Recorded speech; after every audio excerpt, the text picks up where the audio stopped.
Hello everyone, very good afternoon. तो कैसे हैं आप लोग? ठीक है, लाइव है ना? हम्म। तो अभी आज जो हम टॉपिक स्टार्ट करने वाले हैं मैथ्स का क्वांटिटी एप्टीट्यूड का जो टॉपिक है वो है रेशियो एंड प्रोपोर्शन का पार्ट 1, है ना। रेशियो प्रोपोर्शन स्टार्ट करने वाले हैं, ठीक है। तो अगर ये रेशियो प्रोपोर्शन की अगर हम बात करें तो लगभग 4 क्वेश्चंस के आसपास आता है, 4 to 5 क्वेश्चंस के आसपास आता है सीजीएल मेंस में। और रेशियो प्रोपोर्शन एक ऐसा बेसिक टॉपिक है जो सारे टॉपिक में आपका यूज़ होगा, ठीक है। बेसिक कॉन्सेप्ट है जिसका यूज़ हर टॉपिक में होता है, ठीक है।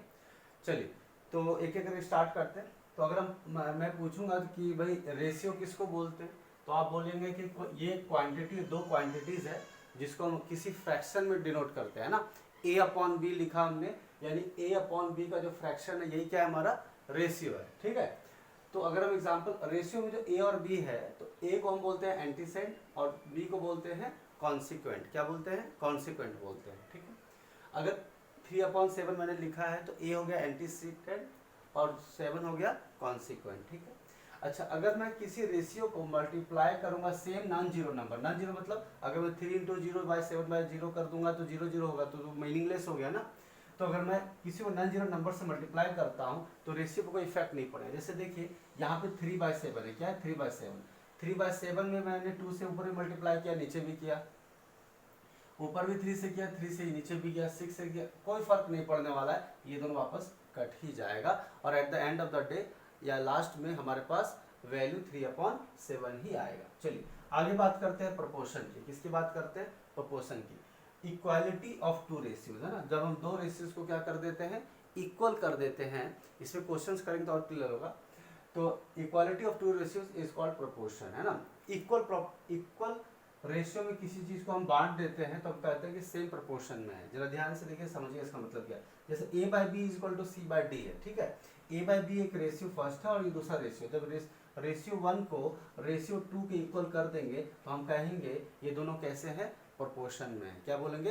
प्रोपोर्शन में। जरा ध्यान से देखिएगा, a/b = c/d भी हम लिख सकते हैं, या फिर ऐसे भी बोलते हैं a/b और 4 टाइम्स, 2 बार हम कोलोन यूज करते हैं और c/d के रूप में भी लिख सकते हैं, ठीक है। अब देखिए इसको हम क्रॉस मल्टीप्लाई करेंगे, AD = क्या आ जाएगा, BC। और ये AD जो है, देखिए ये जो फर्स्ट वाला है, फर्स्ट और जो आखिरी है फोर्थ, जब इन दोनों को मल्टीप्लाई करेंगे तो इसको हम बोलते हैं एक्सट्रीम्स। A और D को क्या बोलते हैं हम? एक्सट्रीम्स बोलते हैं या एक्सट्रीम टर्म्स बोलते हैं। और B और C को क्या बोलते हैं? मीन टर्म्स बोलते हैं। क्या बोलते हैं? मीन टर्म्स बोलते हैं, ठीक है। तो प्रोडक्ट AD = BC, यानी product of extremes, extremes is equal to product of means. Extremes और का जो प्रोडक्ट है, मीन्स का प्रोडक्ट, दोनों क्या होता है? इक्वल होता है। समझ पा रहे हैं सब लोग? ठीक है। प्रॉपर नोट्स बनाना है आपको, जितने भी मैं क्वेश्चन कराते जाऊंगा पार्ट वाइज सारे आपको प्रॉपर नोट्स में मेंशन करना है। और इससे रिलेटेड जितने भी क्वेश्चंस मैं कराऊंगा वो सारे आपको क्वेश्चंस घर पे भी प्रैक्टिस करना है। क्लियर है? आगे बढ़ते हैं।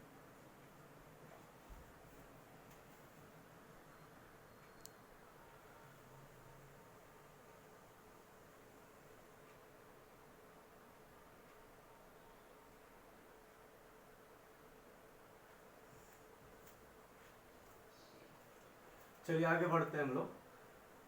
तो रेशियो एंड प्रोपोर्शन पार्ट 1 को हम कंटिन्यू करते हैं, ठीक है। नेक्स्ट थर्ड नंबर पॉइंट है हमारा फोर्थ प्रोपोर्शनल। क्या है? Fourth proportional. अब फोर्थ प्रोपोर्शनल है तो हमारे पास 4 वेरिएबल्स होंगे, a/b = c/d। तो ये जो फोर्थ टर्म है ना, उसको हम क्या बोलते हैं? Fourth proportional to a, b and c, है ना। तो d जो है हमारा क्या है? फोर्थ प्रोपोर्शनल है। क्लियर है? आगे बढ़ते हैं। थर्ड प्रोपोर्शनल की बात करेंगे तो a/b = b/c, है ना।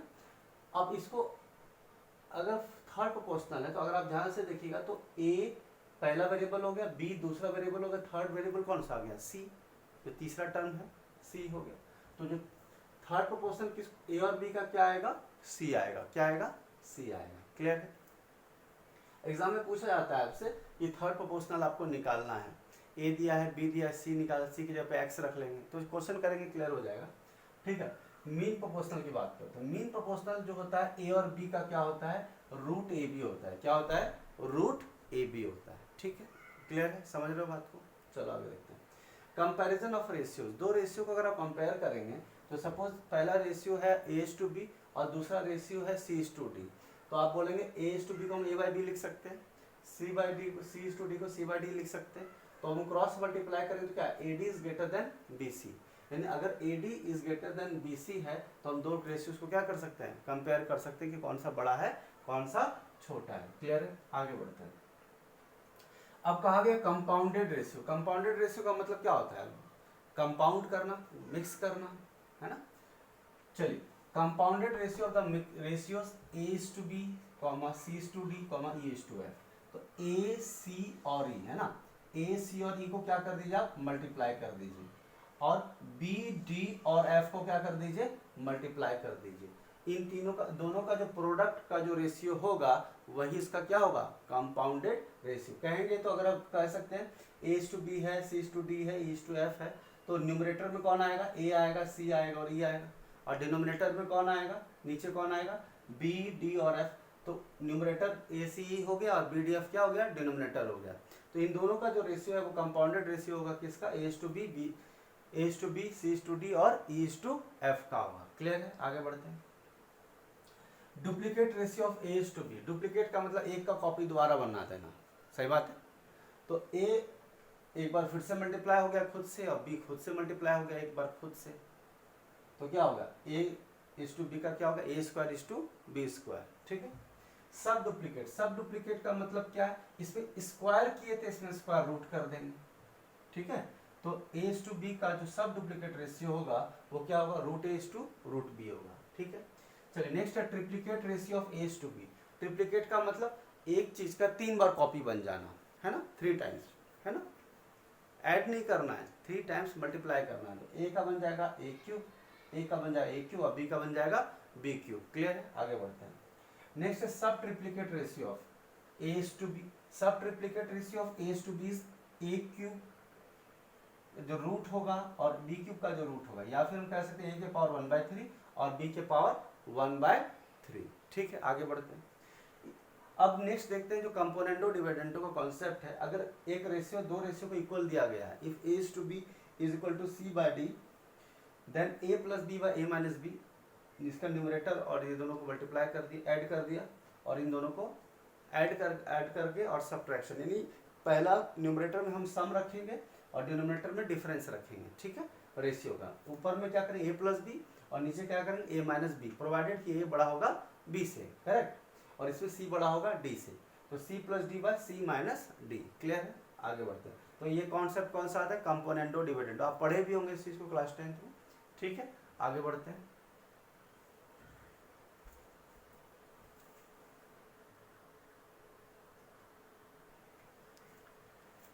चलिए आगे देखते हैं। अगला जो कॉन्सेप्ट है वो वेरिएशन का है, किसका है, वेरिएशन का, ठीक है। तो वेरिएशन की अगर हम बात करेंगे तो x is proportional to y, है ना, हमारे पास x और y के रूप में रेशियो दिया रहता है। तो अगर x is equal to ky है तो हम बोलेंगे कोई कांस्टेंट k के लिए, तो हम वेरिएशन कैसे डिनोट करते हैं, x is proportional to y। अब जब प्रोपोर्शन हटता है, जब प्रोपोर्शन का सिंबल हटता है तो उसके जगह पे क्या आता है, इक्वल टू आता है। अब इक्वल टू आने के बाद कोई कांस्टेंट के टर्म से x इक्वल टू क्या आ जाता है, ky आ जाता है, ठीक है, क्लियर है। आई होप ये फिजिक्स में आप पढ़े होंगे अगर साइंस के स्टूडेंट है तो। We say that x is inversely proportional to y। Inversely proportional to y का मतलब xy इक्वल टू k आना चाहिए किसी कांस्टेंट k के लिए, कुछ इस तरह से, क्योंकि वैसे लिखा जाता है x is inversely proportional to y, या xy क्रॉस मल्टीप्लाई करेंगे, प्रोपोर्शनल हटेगा तो इक्वल आएगा और 1 की जगह पे क्या आ जाएगा, k आ जाएगा, ठीक है। चलिए स्टार्ट करते हैं क्वेश्चन नंबर 1, ठीक है, स्टार्ट करें। क्लियर, जो फॉर्मूला हमने लिखा है या जो कॉन्सेप्ट हमने देखा है, फॉर्मूला नहीं, जो कॉन्सेप्ट हमने देखा है वो हम एक एक करके स्टार्ट करते हैं। चलिए आपने दिया है find the 4 proportional to 4, 9 and 12।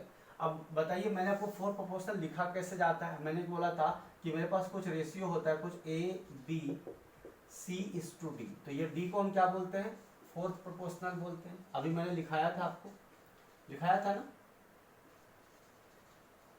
तो उसी तरह से कि हम कहेंगे कि यहाँ पर तो 3 ही पार्ट दिख रहा है, 1, 2, 3 ही वेरिएबल है, चौथा वेरिएबल मिसिंग, और जो चौथा वेरिएबल है वही तो उसका फोर्थ प्रोपोर्शनल है जो हमें निकालना है। तो लेट, देखो x मान सकते हैं, let fourth proportional is equal to x। तो आप क्या बोलेंगे, यहाँ पे 4:9 इज 12 इज टू क्या x। अब हमें क्या पता है, product of extremes is equal to product of means. इसका मतलब क्या होगा, ये दोनों मल्टीप्लाई होगा इसके साथ और ये दोनों मल्टीप्लाई होगा किसके साथ, 4:9। अब देखिए एक तरीका तो ये 4:9 और इसको मल्टीप्लाई कर लीजिए इसके साथ, तो आप बोलेंगे इसका मतलब हो गया 4, ऐसे भी लिख सकते हैं इसको 12/x। तो हम कैसे लिख सकते हैं, 4 × x इज इक्वल टू 12 × 9 है x। अब मैं तो ऐसे ही काट दूँ 3 टाइम्स में, तो x की वैल्यू कितनी आ जाएगी 27। तो यानी फोर्थ प्रोपोर्शनल का वैल्यू क्या आ गया 27। क्लियर है, समझ रहे हैं बात को, क्लियर है ना। आप इसको ऐसे भी लिख सकते हो, x इक्वल टू 12 × 9/4 करके काट सकते थे, कोई प्रॉब्लम नहीं है। ठीक है, आगे बढ़े। तो फोर्थ प्रोपोर्शनल क्या आ गया 27। आगे बढ़ते हैं।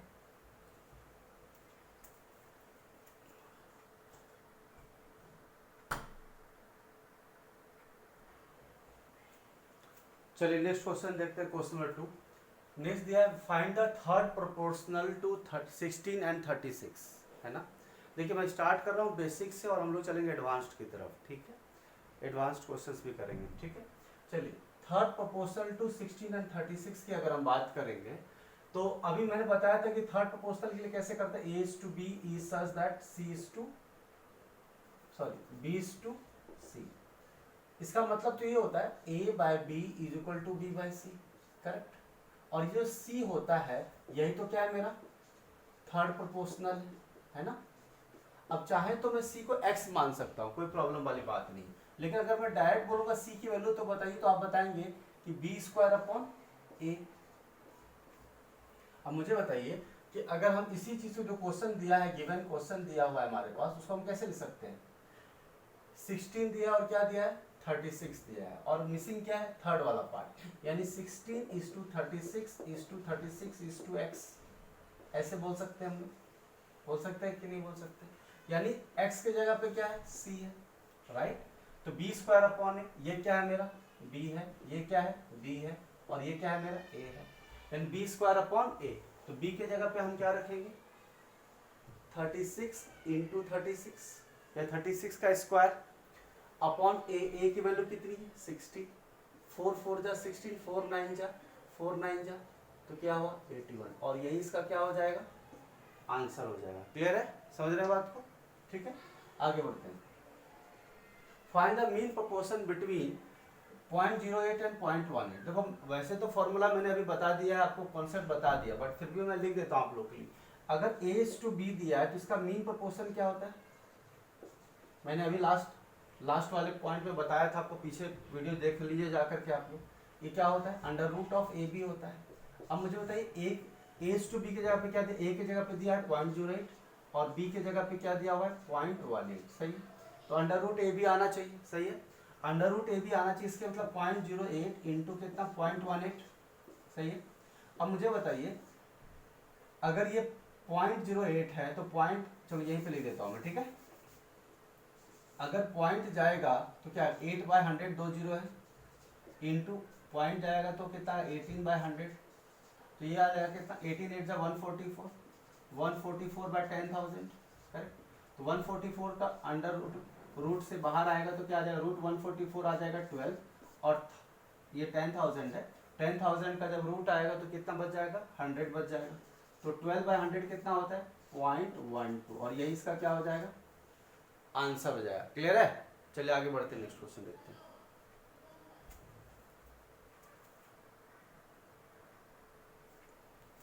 चलिए नेक्स्ट क्वेश्चन नंबर 4 क्या दिया है, find the compounded ratio of 3:2, 4:9, 6:5, 10:8, है ना। इस क्वेश्चन को बिना पेन यूज करके सॉल्व करते हैं, ठीक है। मैंने आपको बताया था कंपाउंडेड रेशियो में क्या होता है, न्यूमरेटर का जो प्रोडक्ट होता है ऊपर लिख देते हैं और नीचे लिखते हैं डिनोमिनेटर का product.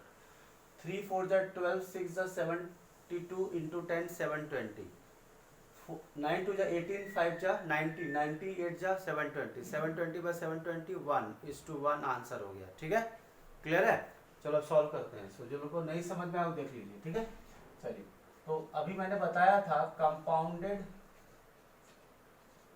Ratio of A:B, C:D, D:F, sorry E:F क्या होता है, आप तीनों को मल्टीप्लाई करते थे क्या आता था, ACE अपॉन BDF, यही चीज यहाँ पे करना है।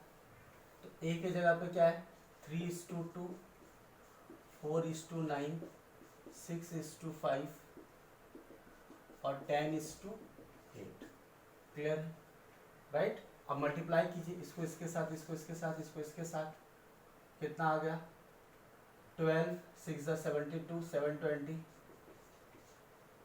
सही है।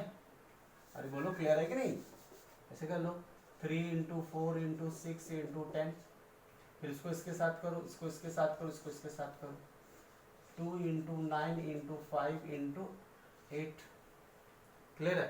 तो वैसे तो आप डायरेक्ट मल्टीप्लाई कर सकते हो, नहीं तो आपको काटना है तो काट भी सकते हो। देखो 5 2 10 कट गया, क्लियर है। अब देखिए यहाँ पर 8 है और यहाँ 9 8 72, 6 4 24, 24 × 3 72, क्लियर है। नहीं तो फिर भी आपको चलो 3 3 9 कर लो, 4 2 8 कर लो, 2 3 काट लो, 3 3 काट दो, 1:1:1 आंसर, क्लियर। तो आप डायरेक्टली क्वेश्चन देख करके ना फ्रैक्शन ऑफ सेकंड से माइंड में ही सॉल्व कर सकते हो। दिव्य दृष्टि लगानी है भाई, पेन चलाए तो फिर सिलेक्शन से काफ़ी दूर है, ठीक है। बहुत लेंथी क्वेश्चन होता है तो पेन चलाने का, नहीं तो बेसिक क्वेश्चन है, आपको देखा और टिक लगाया, क्लियर है। समझने बात को आगे बढ़ते हैं, ठीक है।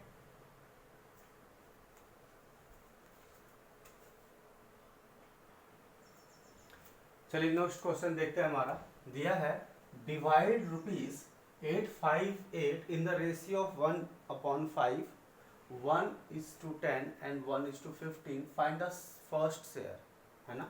तो एक अमाउंट है, 3 शेयर में उसको बांटना है अलग अलग रेशियो में, है ना। और रेशियो फ्रैक्शन में दिया हुआ है, किस में दिया हुआ है, फ्रैक्शन में दिया है। तो रेशियो दिया हुआ है हमारे पास, क्या गिवन रेशियो क्या दिया हमारे पास, 1/5, 1/10 और 1/15। अब इन तीनों का क्या लेना है, मुझे एलसीएम लेना है, मतलब इन तीनों का क्या लेना पड़ेगा, एलसीएम लेना पड़ेगा। और इसका एलसीएम कितना आएगा, चलिए एलसीएम निकालने के तो 2 तरीके हैं, ठीक है। एक टेक्निक भी है, कौन सा ऐसा नंबर जो तीनों को डिवाइड करे। कोई आप एक नंबर पसंद कर लीजिए, आप बोलिएगा मुझे नंबर पसंद आया 10, 10 का टेबल स्टार्ट कीजिए, 10 1 जा 10, 10 में 5 डिवाइड हो जाएगा, 10 में 10 भी हो जाएगा, 10 2 जा 20, ये दोनों तो हो जाएगा, बट 20 15 से डिविजिबल नहीं है। 10 3 जा 30, अब 30 में 5 6 जा, 10 3 जा और 15 2 जा, यानी एक ऐसा नंबर जिसमें तीनों डिविजिबल हो जाए वही उसका क्या होता है, एलसीएम होता है। तो 30 क्या हो गया, एलसीएम हो गया। दूसरा तरीका क्या है, जो लोग नए यूजर है इसलिए मैं बेसिक से बता रहा हूँ, नहीं तो मैं इतना सारी चीज बताता नहीं हूँ, ठीक है। 5 है, 10 है, 15 है, 5 1 2 3, 5 2 जा 10, 3 जा 15, 30, राइट। तो एक तो तरीका ये है, और एक तरीका ये कि एक नंबर पसंद कीजिए 15 का, उसका टेबल पढ़िए, जिस नंबर पे तीनों डिविजिबल हो जाए, जिस पॉइंट पे वही उसका एलसीएम होगा। तो 30 पर एलसीएम आ गया, क्लियर है। अब मुझे फर्स्ट पार्ट है ये, सेकेंड पार्ट है ये, और थर्ड पार्ट ये है, ठीक है, फर्स्ट से है ये। तो मैं अगर ध्यान से देखूंगा तो अगर वैल्यू रुपीज में अगर हम बात करेंगे या फिर हम बात करेंगे तो हम इसका फर्स्ट पार्ट क्या आएगा, 1/5 × 30 इज टू 1/10 × 30 इज टू 1/15 × 30।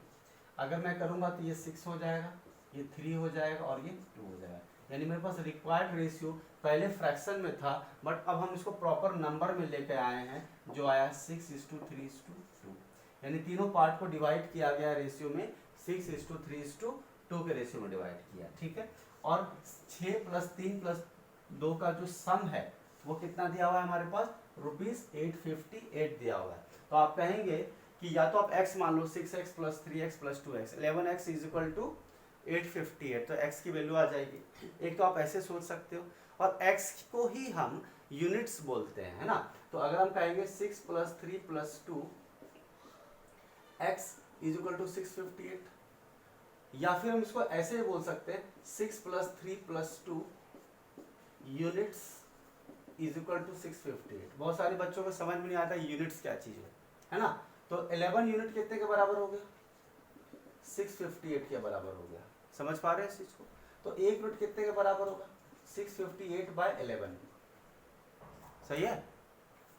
अरे 658 858 है ना, 858 है, सॉरी 858 है ना। तो 858 लिख लेते हैं, 858। तो 1 यूनिट कितने के बराबर होगा, आप बोलोगे 11 7 जा 77 और बच जाएगा कितना 8, तो 11 8 जा 88, यानी 1 यूनिट की वैल्यू 8 रुपीज आ गई। कितनी आ गई, 8 रुपीज।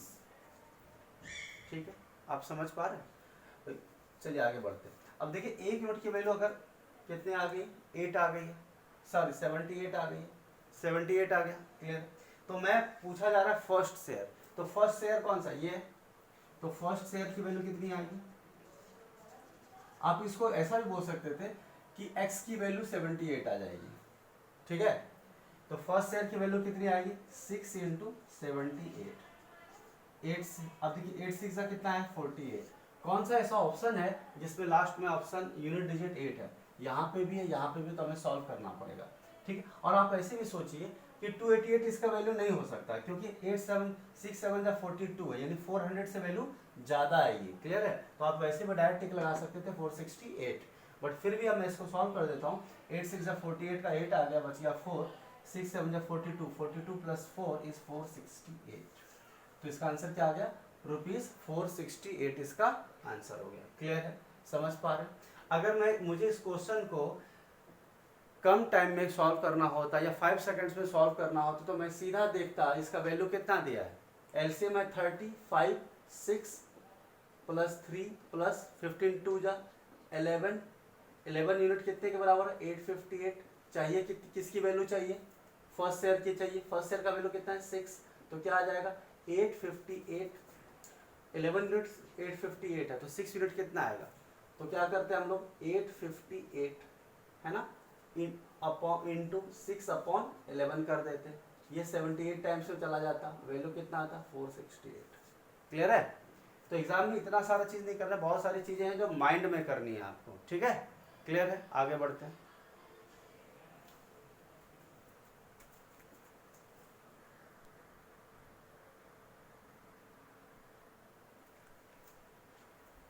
चलिए आगे बढ़ते हैं। हम लोग के पास नेक्स्ट क्वेश्चन नंबर 6 क्या दिया हुआ है। अगर दिया हुआ है A/B की वैल्यू अगर 3:4 है, B/C की वैल्यू अगर 8:9 है, तो आपसे पूछा गया A/B/C की वैल्यू क्या आएगी। चलिए इसका 2 टेक्निक मैं बताता हूँ, वैसे तो 3 टेक्निक है जिससे हम इजीली सॉल्व कर सकते हैं।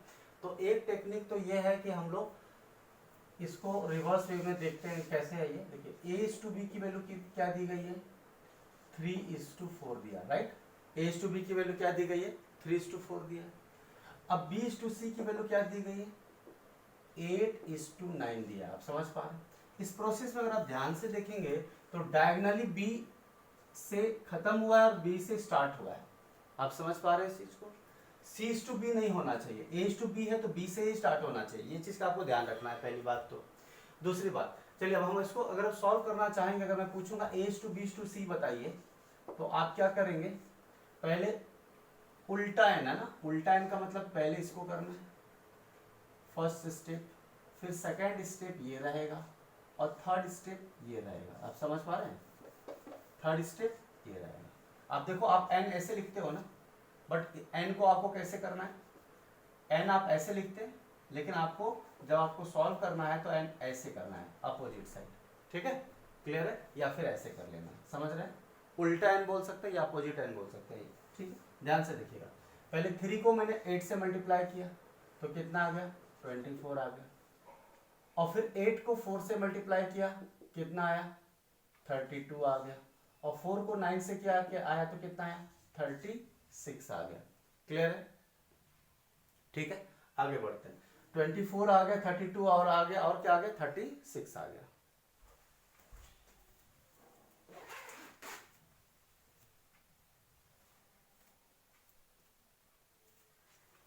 तो अब इसको फर्दर सॉल्व करेंगे तो 4 6 जा 4 8 जा 32 और 4 9 जा 36। क्लियर है, ये आ गया वैल्यू हमारा, समझ पा रहे हैं इस चीज को, आगे बढ़ते हैं। अब देखिए एक तरीका तो ये कि हमने उल्टा एन करके हमने सॉल्व कर लिया है ना। अब बहुत सारे लोग भूल जाते हैं कि किसको किससे करना है, तो दूसरा मेथड देखते हैं ना, ये मेथड 1 था, क्या था, मेथड नंबर 1, ठीक है, उल्टा एन। दूसरा तरीका जो हम लोग जो ज्यादातर केस में हम यूज करेंगे वो ये है मेथड नंबर 2, ठीक है, मेथड 2 या टेक्निक 2 या ट्रिक नंबर 2, ठीक है। अब देखिए a टू बी की वैल्यू कितनी दी गई है आपको, a टू वैल्यू की दी गई है आपको 3:4 है ना, और b टू c की वैल्यू कितनी दी गई है आपको 8:9। तो मुझे बताइए, अब ध्यान से देखिएगा, b टू c ऐसे है ना, तो एक स्पेस को छोड़ दीजिए और 8:9 यहाँ लिख दीजिए, आप समझ रहे हैं, एक स्पेस को छोड़ दीजिए और 8:9 नेक्स्ट लिख दीजिए। जैसे अगर ये a है तो यहाँ पे b रहा होगा और यहाँ पे c रहा होगा। आप ध्यान से देखिए, इस जगह पे b के जगह पे कौन है, 4 है, इस वाले सेकंड वाले रेशियो में b के जगह पे क्या है, 8 है, यानी b के जगह पे दो वैल्यूज है, राइट, ए बी था और ये बी सी था, राइट। तो देख रहे हैं b के जगह पे दो वैल्यूज है, तो 4 और 8 सामने सामने आ गया। अब आगे क्या करना है, जो इसके सामने एक ब्लैंक स्पेस आएगा और एक ब्लैंक स्पेस यहाँ पर आएगा, तो 4 के जगह 4 को यहाँ पर रिप्लेस कर दिए और 8 जो था 8 को कॉपी यहाँ कर दिए, मतलब जो जिसके एडजेसेंट है उसको हम कॉपी कर दिए, ठीक है, 8 को यहाँ पर रिप्लेस कर दिए। अब इसको मल्टीप्लाई कर लीजिए, है ना, मल्टीप्लाई कर लीजिए, तो 8 3 जा 24, 8 4 जा 32 और 9 4 जा 36। अब इसको फर्दर सिंप्लीफाई कर दीजिए। मैंने आपको बताया था किसी भी नंबर या किसी भी चीज को डिवाइड सेम नंबर से करते हैं तो रेशियो में कोई फर्क नहीं पड़ता है। अगर मैं यहाँ देखूंगा 4 एक ऐसा नंबर है जो सब में कॉमन है, 4 हटा दीजिए वहां से डिवाइड करके, तो आप क्या करेंगे, 4 6 जा 4 8 जा 32, 4 9 जा 36, इसका आंसर क्या आ जाएगा, 6:8:9 आ जाएगा। क्लियर है, समझ में आ रही बात, क्लियर है, आगे बढ़ते हैं।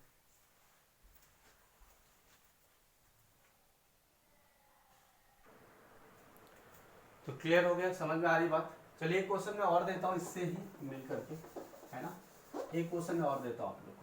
क्वेश्चन नंबर 6 था ये, क्वेश्चन नंबर 7 में दे रहा हूँ यहाँ पर, ठीक है, क्वेश्चन नंबर 7, ठीक है।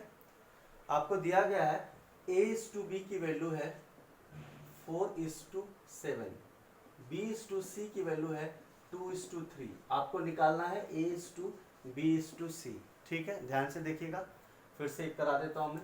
तो एक तो तरीका था उल्टा एन वाला, उल्टा एन वाला कॉन्सेप्ट क्या था, 4:7 और 2:3 लिख लिया हमने, राइट। उल्टा एन में क्या, 4 × 2 करेंगे 8 आएगा, फिर उसको इसके साथ करेंगे 7 2 जा 14 आएगा और 7 3 जा 21 आ गया। क्लियर है, 4 2 जा 8, 7 2 जा 14, 7 3 जा 21, ये इसका क्या हो गया, आंसर होगा। a:b:c का वैल्यू आ गया, ठीक। अगर मुझे दूसरा ये वाले मेथड से करना होता तो हम कैसे सॉल्व करते, a:b की वैल्यू कितनी दी गई है, 4:7, b:c की वैल्यू क्या दी गई है, 2:3 दी है, तो 2:3 है तो एक क्या करेंगे, छोड़ करके लिखेंगे 2:3 और 7 को कॉपी कर देंगे इधर और 2 को कॉपी कर देंगे इधर, तो क्या आ जाएगा, 4 2 जा 8, 7 2 जा 14 और 7 3 जा 21, दोनों का रिजल्ट क्या है, सेम है। अब ये फर्दर सिंप्लीफाई नहीं हो सकता क्योंकि ये सारे फैक्टर्स क्या है, अलग है, समझ रहे बात को, आगे बढ़ते हैं।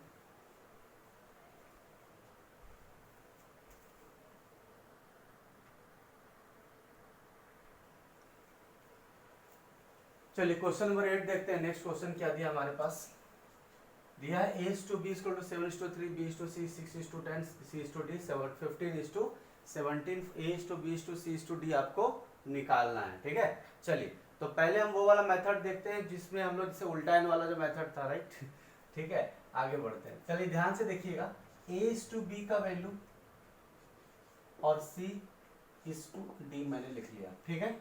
अब a:b की वैल्यू क्या दी गई है, 7:3 दिया है, तो मैं यहाँ लिख लूंगा, ठीक है, क्या लिख लूंगा, 7:3 लिख लिया। क्लियर है, बोलो 7:3, ए बी के नीचे लिख दिया। अब बी सी का कितना दिया है, 6:10 दिया है, तो बी सी के जस्ट नेक्स्ट वाले कॉलम में रो में यहाँ लिख लिया।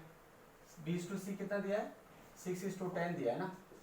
चलिए अब c:d कितना दिया है, 15:17, तो c:d थर्ड वाले रो में 15:17 लिख लिया, करेक्ट। चलिए पहले मैं आपको कॉन्सेप्ट बता देता हूँ कि एक्चुअल में होता कैसे है इसको, है ना। तो पहले लिख दिया a b c और d, है ना। तो अगर आपको डायरेक्ट मेथड से जाना है तो कैसे करेंगे, लेकिन याद रहना चाहिए एग्जाम में, भूलना नहीं है, ठीक है, वो प्रैक्टिस से हो जाएगा आपका। अगर ये एक्स वाई लिख दिया मैंने, ये पी क्यू लिख दिया और ये एम एन लिख दिया, ठीक है, आप देख रहे हैं तीन रेशियोज को मैंने रिप्रेजेंट कर दिया है। अब मुझे अगर निकालना है सीधा as to B to C to D निकालना है, तो हम क्या करेंगे, सबसे पहले करेंगे X into P into M, देख रहे हो स्ट्रेट लाइन हमने खींच दिया diagonally, X P M is to, फिर लेंगे वाई पी और फिर से एम, तो वाई पी और एम, क्लियर है। और फिर से जाएंगे क्या हम लोग, वाई क्यू और एम, है ना, वाई क्यू और एम, और फिर जाएगा वाई क्यू और एन, तो वाई दो बार यूज हो गया, तो वाई क्यू और एन, क्लियर है। तो या तो आप इस चीज को याद रख लीजिए तो डायरेक्ट आंसर निकल जाएगा आपका, और अगर याद नहीं है तो दूसरा तरीका मैं बताऊंगा ही बताऊंगा, ठीक है, देखते जाइए। चलिए पहले डायरेक्ट मेथड देखते हैं हम लोग। हम सबसे पहले मैंने क्या बोला था, आपको इन तीनों को मल्टीप्लाई करना है, ठीक है। तो 15 इंटू 6 मैं लिख देता हूँ, 7 इंटू 6 इंटू 15। मैं चाहता तो डायरेक्ट भी वैल्यू लिख सकता था, बट आप कंफ्यूज ना हो जाए इसलिए मैं अलग अलग लिख रहा हूँ, ठीक है। अभी स्टार्ट कर रहे हैं, बिगनर है, फर्स्ट पार्ट है, आगे के पार्ट में मैं कुछ नहीं लिखूंगा, सीधा सीधा आंसर आएगा, ठीक है। तो सारे पार्ट्स में बहुत सारे ट्रिक्स आने वाले हैं, बहुत सारे टेक्निक, 5 सेकंड में क्वेश्चन सॉल्व होगा, ठीक है, मैक्सिमम 10 सेकंड में सॉल्व कर लेंगे। चलिए आगे बढ़ते हैं। फिर क्या है, 6 इंटू 3 इंटू 6 इंटू 15, ठीक है, 3 इंटू 6 इंटू 15 इज 2, क्लियर है। फिर क्या करना है हमें, फिर क्या करना है, 3 into 10 into 15, 3 into 10 into 15 is 2। फिर क्या करना है लास्ट वाला, 3 इंटू 10 इंटू 17, 3 इंटू 10 इंटू कितना 17, समझ रहे हैं। अब आप देखेंगे कि ऐसे तो हम डायरेक्ट काट सकते हैं वैल्यूज को, है ना, ऐसे जो चीज कॉमन है काट सकते हैं। अगर फिर भी आपको दिक्कत आ रही है तो कोई दिक्कत है। अब देखिए यहाँ पे 3 इसमें भी है, 3 इसमें भी है, 3 इसमें भी, 3 इसमें भी है, तो 3 यहाँ से कट गया, 3 यहाँ से कट गया, 3 यहाँ से कट गया, और 3 2 जा 6 हो गया।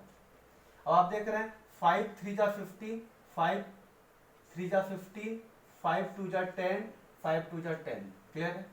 अब आप मुझे बताइए क्या चीज कॉमन अभी भी दिख रहा है आपको, यहाँ 3 दिख रहा है, 3 दिख रहा है, 3 इसके अंदर भी है, 15 के अंदर भी है, लेकिन इसके अंदर 3 नहीं है, क्लियर है, समझ पा रहे हैं। अब हम 2 की बात करते हैं, 2 यहाँ है, 2 6 के अंदर है, 2 यहाँ है और 2 यहाँ भी है, तो 2 कट जाएगा, 2 कट गया, 2 3 जा 6, 2 कट गया और 2 कट गया, क्लियर है।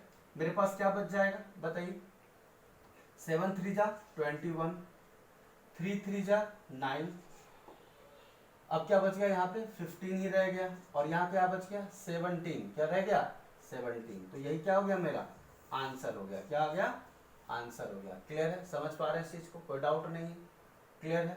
आगे बढ़ते हैं। अब मैं नेक्स्ट मेथड से इसको सॉल्व करके बताता हूँ आपको, ठीक है। चलिए आई होप कि ये वाला आप समझ गए होंगे आप लोग, है ना। आगे बढ़ते हैं, इसको मैं मिटा देता हूँ, फिर मैं नेक्स्ट मेथड बताता हूँ आपको, ठीक है।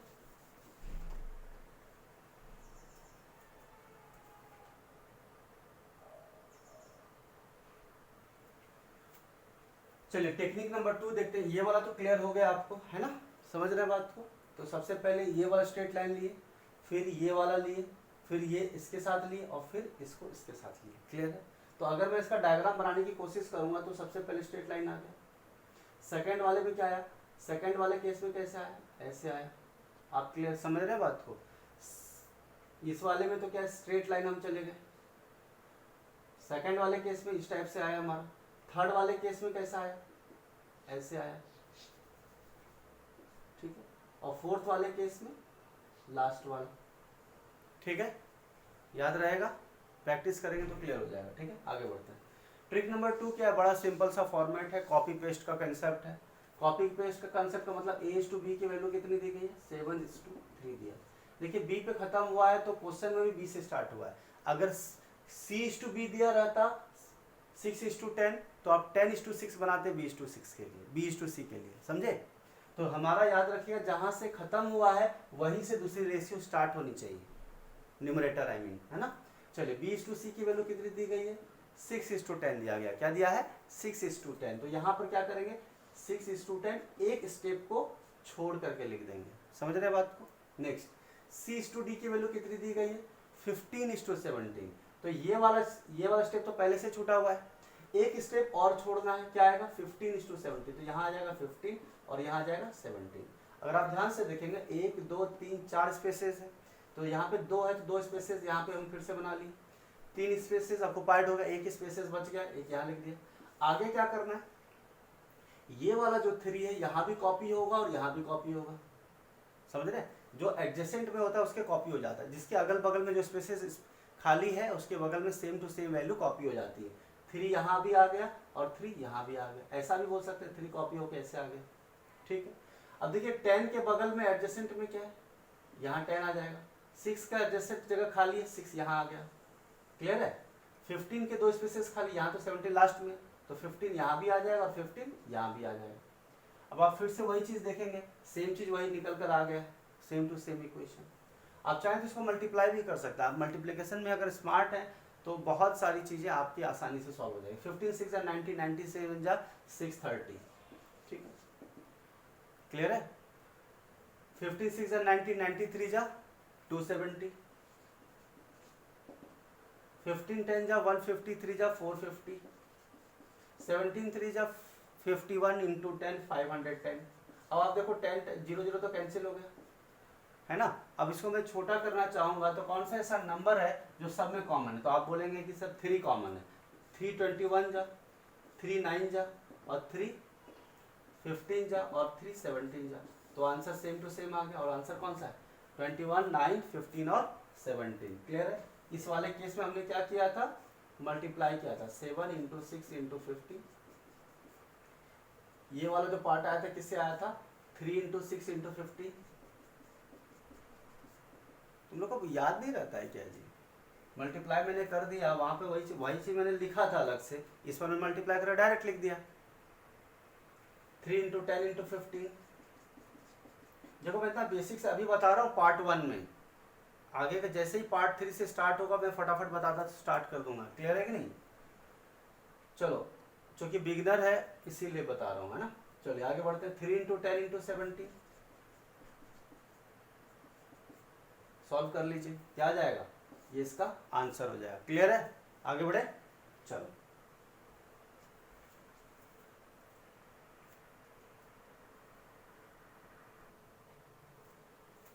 चलिए नेक्स्ट क्वेश्चन देखते हैं। क्वेश्चन नंबर 9 क्या दिया है, if a is to b is equal to 2 is to 3, b is to c is 5 is to 14, c is to d is 7 is to 10 and d is to e is 8 is to 7। तो आपसे पूछा गया है a is to e का value क्या आएगा, options दिए गए आपको, ठीक है। तो चलिए एक तो तरीका हमारा ये है कि जो कॉपी पेस्ट वाला मेथड है वो हम कर लेते हैं, और एक फिर डायरेक्ट मेथड में बताता हूँ, ठीक है, बराबर। चलिए अब मैं आपको बोल रहा हूँ कि a is to b की वैल्यू कितनी दी गई है, तो बोलेंगे 2 is to 3। b is to c की वैल्यू क्या, ध्यान रखिएगा हमेशा डायगोनल कॉमन होना चाहिए, सेम होना चाहिए, ठीक है। मतलब b भी दिया है ना, तो क्या दिया है यहाँ पे 5 is to 14, तो 5 is to 14 क्या करें, एक रो को छोड़ के लिखेंगे 5 is to 14। फिर c is to d की वैल्यू क्या दी गई है, 7 is to 10, तो ये वाला स्पेस हो गया, 2 स्पेस और छोड़ दिए, क्या आ गया 7 is to 10 आ गया, ठीक है। फिर क्या दिया हुआ है, d is to e दिया हुआ है आपको, तो d is to e का वैल्यू क्या दिया है 8 is to 7, तो ये वाला भी छोड़ देंगे, ये भी छोड़ देंगे, ये भी छोड़ देंगे, क्या आएगा 8 is to 7 आ जाएगा, क्लियर। उसके बाद क्या करना है, अब यहाँ पर देखिए 5 स्पेस आ गया, 2 है तो 3 स्पेस और डाल दिया, 3 यहाँ ऑलरेडी है तो 4 5, 4 यहाँ पे तो 1 5। फिर ये वाला 3 क्या होगा, कॉपी होता चला जाएगा, ठीक है। 5 के बगल वाला कॉपी होगा 5, 14 के बगल वाला कॉपी होगा 14, 14 के बगल वाला कॉपी होगा 14। आप देख रहे हो 2 is to 3 था, 3 पूरा जगह कॉपी हो गया, 5 is to 14 था तो इसका लेफ्ट कॉपी हुआ और इधर 14 कॉपी हो गया। अब यहाँ पर देखेंगे तो यहाँ पे 7 कॉपी होगी, is to का सिंबल का left side, is to symbol का राइट साइड, यहाँ 7 आ गया, यहाँ पे 7 आ गया, क्लियर है, समझ पा रहे हैं, अरे बोलो क्लियर है ना। तो ये 7 का 7 कॉपी आ गया इधर, ठीक है। चलिए और ये 10 के बगल में 10 कॉपी हो जाएगा, चलिए 8 के बगल में इधर तो कुछ कॉपी होगा नहीं, तो 8 आ जाएगा, 8 का 8 आ जाएगा, 8 का 8 आ जाएगा, ठीक है। और आपसे पूछा गया a is to e, तो आपको सारा निकालने की क्या जरूरत है, आप सीधा ये वाला निकालिए और ये वाला निकालिए। तो आप बोलेंगे कि इसको निकालना है, तो आप बोलेंगे 2 इंटू 5 इंटू 7 इंटू 8। अब कुछ बच्चे तो क्या करेंगे, मल्टीप्लाई करेंगे, वैसे आप मल्टीप्लाई कर ले तो अच्छी बात है, बट कुछ चीज़ ऐसी भी होगी जो रेशियो में कट जाएगा, तो यहाँ पे b की वैल्यू आएगी यहाँ सी आएगा, यहाँ डी आएगा और यहाँ पे ई आएगा, तो 3 इंटू 14 इंटू 10 इंटू कितना 7। अब आप मुझे बताओ क्या कट रहा है, तो आप बोलेंगे 7 2 जा 14 होता है, ये दोनों कट जाएगा, तो यहाँ पे 14 कट गया, ठीक है। अब यहाँ पे बचता है 8, है ना, तो यहाँ पे थोड़ा छोटा कर लो तो ये 4 आ जाएगा और ये कितना बन जाएगा 5। और कुछ छोटा हो रहा है क्या? हाँ जी 5 कट रहा है, तो 5 भी कट गया। और कुछ कट रहा है क्या? तो लग तो नहीं रहा है कि कुछ कट रहा है, तो यहाँ पे बचा 4, तो 4 आ गया और यहाँ पे 7 3 जा 21, तो इसका आंसर क्या आ गया 4:21 इसका आंसर हो गया। क्लियर? आंसर हो गया, ठीक। तो ये तो तरीका हो गया एक। दूसरा तरीका क्या है, ध्यान से देखिएगा। आपको A/E चाहिए ना, तो मुझे बताइए A/B into B/C into C/D into D/E को हम मल्टीप्लाई कर दे सारे फैक्टर्स को, तो आप देखेंगे कि B कट गया, C कट गया, D कट गया, तो आपके पास है A/E। आप समझ पा रहे हैं? तो यही तो आपसे पूछा गया था, A/E का रेशियो, सही बात है। तो हम क्या करेंगे 2/3, मतलब A/E का वैल्यू अगर निकालना है तो हम क्या करेंगे 2/3 इंटू 5/14 इंटू 7/10 इंटू 8/7, तो ये 7 7 कट गया, 5 2 10 कट गया, 4 आधा कर लिया 7, तो क्या आ गया 4/21। ये इसका क्या हो गया आंसर हो गया। क्लियर है? बोलो, ठीक है। तो अगर A/E पूछा गया तो डायरेक्ट आप ऐसे भी निकाल सकते। अगर आप सब कुछ पूछा जाता तो हम क्या करते, अगर आपसे पूछा था A/B/C/D/E का वैल्यू पूछा जाए, है ना, तो आप कैसे निकालेंगे, सबको मल्टीप्लाई करेंगे। फिर भी कुछ टेक्निक आप यूज कर सकते हैं कि 3 फैक्टर को मैच करा लिया, 2 फैक्टर को मैच करा लिया, तो ऑप्शन एलिमिनेट कर सकते हो आप, है ना। तो इसको आप मल्टीप्लाई कर लीजिए तो ABCD का वैल्यू भी आ जाए। करके बताना है क्या? कर लेंगे आप लोग, ठीक है। आगे बढ़ते हैं नेक्स्ट क्वेश्चन की तरफ।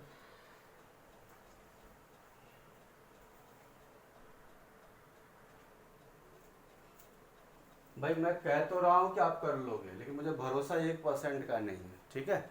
तो एक काम करो, अभी मैंने आपसे पूछा था A/E का वैल्यू क्या है, तो आप फटाफट बता दिए, है ना।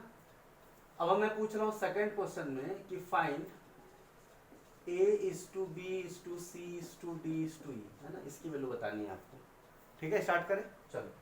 तो अब इसको मल्टीप्लाई करना है तो सिंपल फॉर्मेट है 2 इंटू 5 इंटू 7 इंटू 8। मैं चाहूँ तो यहाँ पर ही काट दूंगा, बट जंबल हो जाए इसलिए मैं काट नहीं रहा हूँ आपके लिए, ठीक है। तो आपको ये देखना होता है कि कौन सा फैक्टर ऐसा है जो सब में कॉमन है, ठीक है। तो चलिए मैं लिख देता हूँ एक बार, पहला वाला A/B/C/D/E की वैल्यू हम लिख रहे हैं, ठीक है। चलिए तो एक एक करके लिखते हैं हम लोग। 2 इंटू 5, ऐसा करके, ऐसा करता हूँ मैं, A का वैल्यू यहाँ लिख देता हूँ, B का यहाँ लिख देता हूँ, C का यहाँ लिख देता हूँ, D का यहाँ लिख लेता हूँ और E का यहाँ लिख देता हूँ, ठीक है। और ये इस 2 है, ध्यान रखिएगा, बाद में हम रेशियो में कन्वर्ट कर देंगे, लिख देंगे। A की वैल्यू क्या है आप देखो, 2 इंटू 5 इंटू 7 इंटू 8, सही बात है।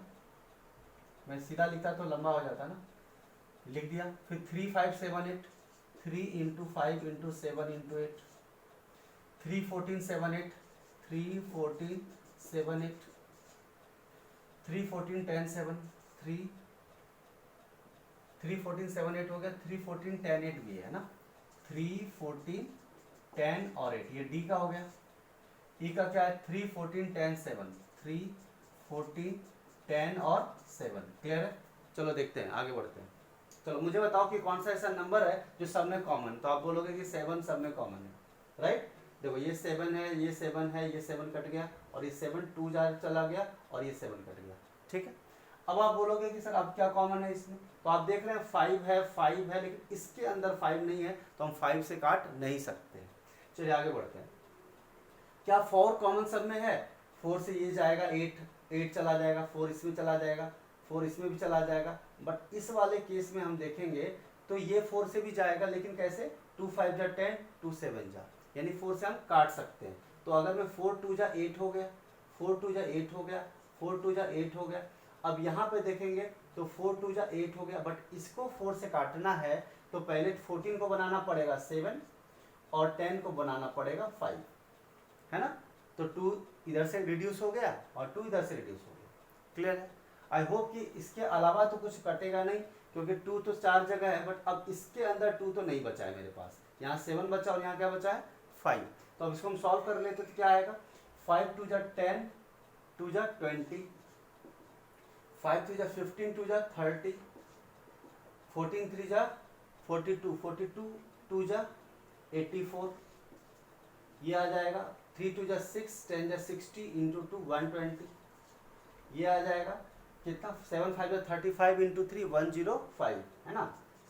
अब देखिए, अब फर्दर रिड्यूस नहीं कर सकते क्योंकि 5 का मल्टीपल तो सब जगह है, बट इस वाले केस में नहीं है। तो इसका आंसर क्या आ जाएगा, 20:30:84:120:105। अभी आप बताइए मुझे कि अभी जो क्वेश्चन मैं आपसे पूछा गया तो ये तो निकल गया A:2, B:2, C:2, D:2 ये आया, लेकिन आपसे पूछा क्या गया था इस वाले में, A:2 पूछा गया था, तो क्रॉस वेरीफाई कर लीजिए। अगर मैं पूछता A:2, E का वैल्यू बताइए मुझे, तो आप बोलते हैं 20:105, 5 4 जा 20, 5 21 जा, तो आ गया ना 4:21। देखिए वेरीफाई भी हो गया, हालांकि ये तो वेरीफाई था ही पहले से, ठीक है, लेकिन अगर आपसे पूछा जाए तो आप ऐसे सॉल्व कर सकते हैं। क्लियर है? कोई डाउट है? आगे बढ़ते हैं। ठीक,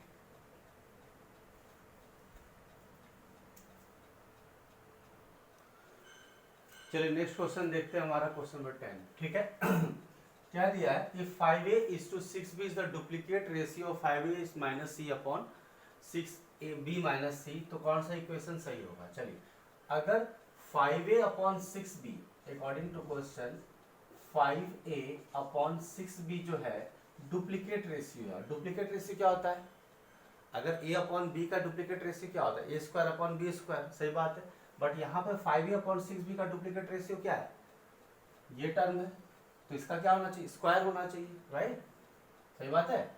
मतलब a:b का डुप्लीकेट रेशियो क्या होता है, a²:b² होता है, सही बात है। तो अगर यहाँ पर ये इसको a मानते इसको b मानते तो डुप्लीकेट रेशियो क्या होगा, इसका स्क्वायर अपॉन इसका स्क्वायर, सही बात है कि नहीं, क्लियर है कि नहीं। तो चलिए आगे बढ़ते हैं। तो 5a माइनस सी का whole square upon 6b minus C का होल स्क्वायर होगा, सही बात है, बोलो क्लियर है। आगे बढ़ते हैं, ये आ जाएगा 5a/6b is equal to a minus B का होल स्क्वायर क्या होता है, a² प्लस b², यानी 5a² plus c² minus 2 into 5a into C. देखो मैं अभी तो लिख रहा हूँ क्योंकि फर्स्ट पार्ट है, बाकी आगे चल करके मैं इतनी सारी चीज़ें लिखूंगा नहीं, मैं क्लियर है इस चीज़ को, है ना, क्योंकि रेसिप्रोकल में फर्स्ट पार्ट कर रहे हैं। ठीक है, ये आ जाएगा 36b² plus c² minus 6 to 12bc, सही बात है ना, 12bc डायरेक्ट लिख देता हूँ, चलेगा आपको। ठीक है, आगे बढ़ते हैं। चलिए इसको मल्टीप्लाई करते हैं, तो इसका मतलब क्या आएगा, 5a/6b इज इक्वल टू, इसको सॉल्व करेंगे क्या आएगा, 25a² plus c² minus 10ac, है ना, 10ac हो जाएगा, अपॉन कितना 36b² plus c² minus 12bc। ठीक है, क्लियर है। अब क्रॉस मल्टीप्लाई कर लेते हैं, तो ये क्या आ जाएगा, 36 इंटू 5 180ab², बोलो सही है, 36ab² plus 5ac² minus 60abc, सही है, बोलो क्लियर है। चलो आगे बढ़ते हैं, इधर करते हैं, 25 6 150, तो ये आ जाएगा 150a²b, है ना, सही चल रहा है। आगे बढ़ते हैं, ये आ जाएगा क्या, 6bc², ठीक है, माइनस 60abc, माइनस 60abc। अगर आप देखेंगे 60abc इधर भी है, 60abc इधर भी है, कट जाएगा दोनों, सही बात है। अब आप देखिएगा ये ab² और ये क्या है, a²b है, अब ये घटेगा क्या, बोलो,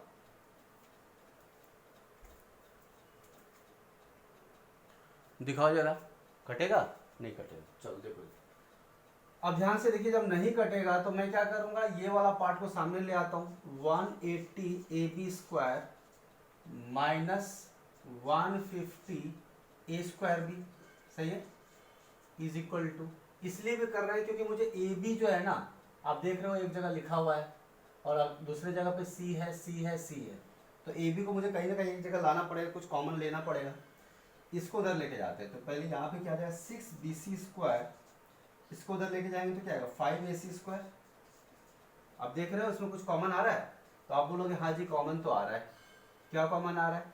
अभी यहाँ पे 180 है, 150 है। चलिए इसमें से कॉमन निकालिए पहले। आप इससे कॉमन क्या निकाल सकते हैं? आप बोलोगे सी कॉमन, c² कॉमन आएगा तो आ जाएगा 6b minus 5a, 6b minus 5a। अब मुझे बताइए यहाँ पे 30 जैसा मुझे कुछ दिख रहा है, तो क्या मैं 30 कॉमन ले सकता हूँ? ले सकता हूँ। तो ये जाए 30 और कॉमन ले लूंगा मैं, तो क्या जाएगा अब 30, a इसमें भी है, a इसमें भी है, b इसमें भी, b इसमें भी है, तो मैं 30 a भी कॉमन ले सकता हूँ ना। अब a भी कॉमन लिया तो बच क्या गया 30 इंटू 6 b स्क्वायर से एक b हटा लिया, माइनस 5 टाइम्स में हो जाएगा 5, बट a एक एक्स्ट्रा है, a² है तो a आ गया। अब आप देखो 6b माइनस 5 है, 6b माइनस 5 है, ये दोनों कट जाएगा, कटेगा ना। क्लियर है? सॉल्व कर लेते हैं आगे। तो मेरे क्या पास बचेगा 30ab इज इक्वल टू कितना c²। ठीक है, तो 30ab is equal to c²। कौन सा ऑप्शन है? ऑप्शन नंबर बी है। क्लियर है? तो ऑप्शन बी इसका क्या हो जाएगा? करेक्ट आंसर हो जाएगा। क्लियर है? नेक्स्ट क्वेश्चन देखते हैं।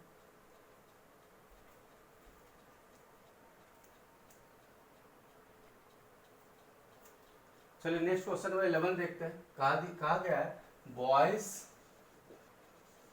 और गर्ल्स का जो रेशियो है वो क्या दिया हुआ है 6:7 दिया है, राइट।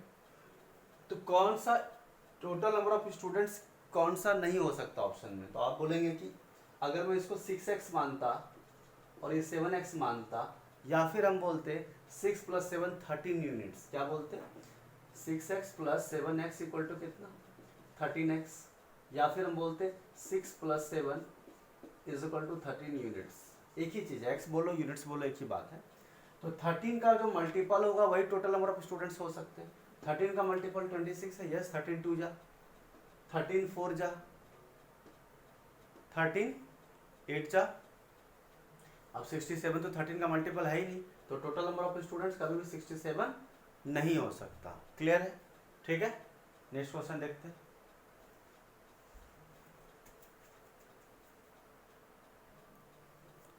चलिए क्वेश्चन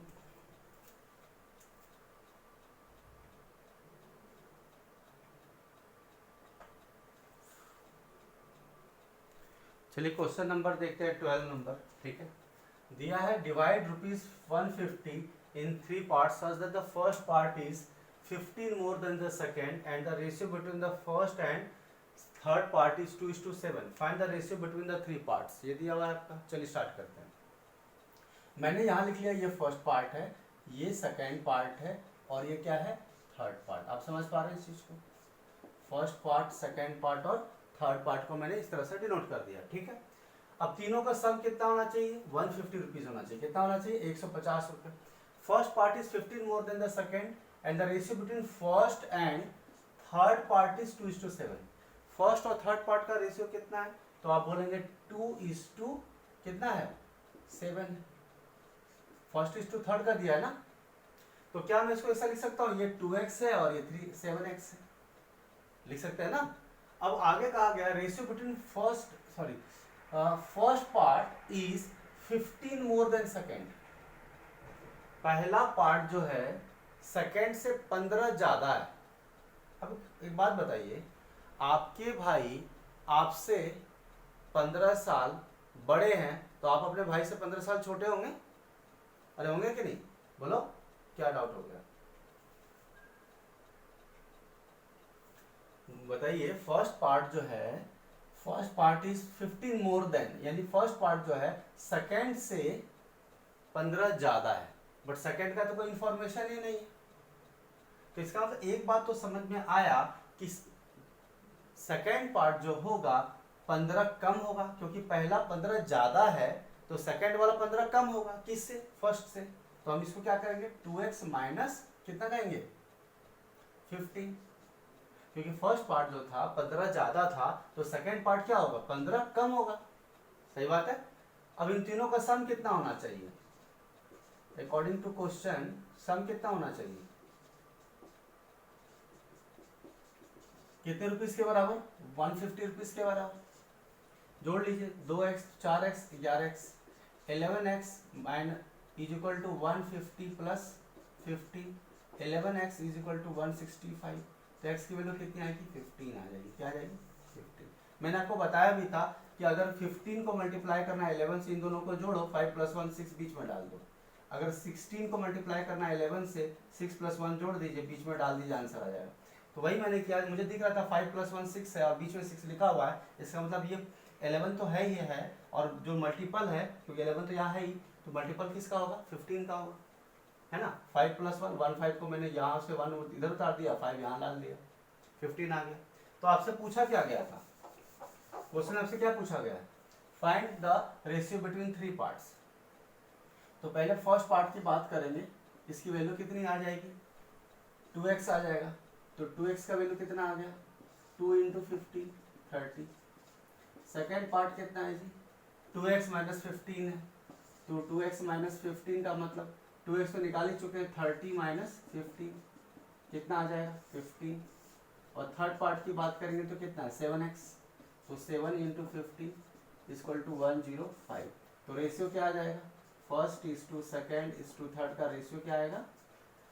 अब इसको आप छोटा कर भी सकते हो, कैसे छोटा कर सकते हो, 30:15 = 105। अब 5 में लेंगे तो 5 6 आ जाएगा, अरे ऑप्शन तो ऐसे ही दिया हुआ है, 13 15 105, तो छोटा करने की जरूरत ही। ऑप्शन नंबर बी इसका करेक्ट आंसर आ जाएगा। क्या आ जाएगा, ऑप्शन बी आ जाएगा इसका, ठीक है। तो ऑप्शन में दिया तो फर्दर रिड्यूस 5 से काट के क्यों करना है ना, क्लियर है। चलो आगे बढ़ते हैं।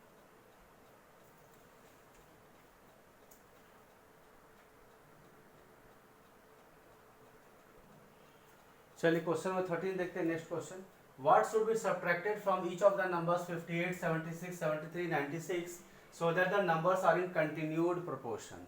कंटिन्यूड प्रोपोर्शन का मतलब क्या, मैंने बताया भी था आपको, जैसे कि अगर 4 नंबर्स कंटिन्यूड प्रोपोर्शन में हैं तो इसको 2 रेशियो में कन्वर्ट किया जाता है। तो कैसे बोलते हैं आप कि अगर a/b = c/d है, राइट।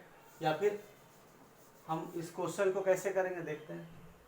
अब हमें क्या सब्ट्रैक्ट करना चाहिए, तो अगर मुझे सब्ट्रैक्ट करना है तो मैं सीधा बोलूंगा लेट x बी सब्ट्रैक्टेड, है सबसे सब्ट्रैक्ट करना होगा, x B subtracted from each numbers, ठीक है। एग्जाम में इतना कुछ लिखना नहीं, डायरेक्ट करेंगे, ठीक है। चलिए, तो इसका मतलब अकॉर्डिंग टू क्वेश्चन क्या हो गया, पहला वाला नंबर है 58 - x upon 76 - x is equal to 73 - x, तीसरा वाला अपॉन 96 - x। दोनों क्या हो गए, कंटिन्यूड प्रोपोर्शन के लिए दोनों का रेशियो क्या होगा, इक्वल होना चाहिए। प्रोपोर्शन का मीनिंग क्या होता है, इक्वालिटी ऑफ 2 रेशियोज, मैंने लिखा बताया था स्टार्टिंग में, है ना।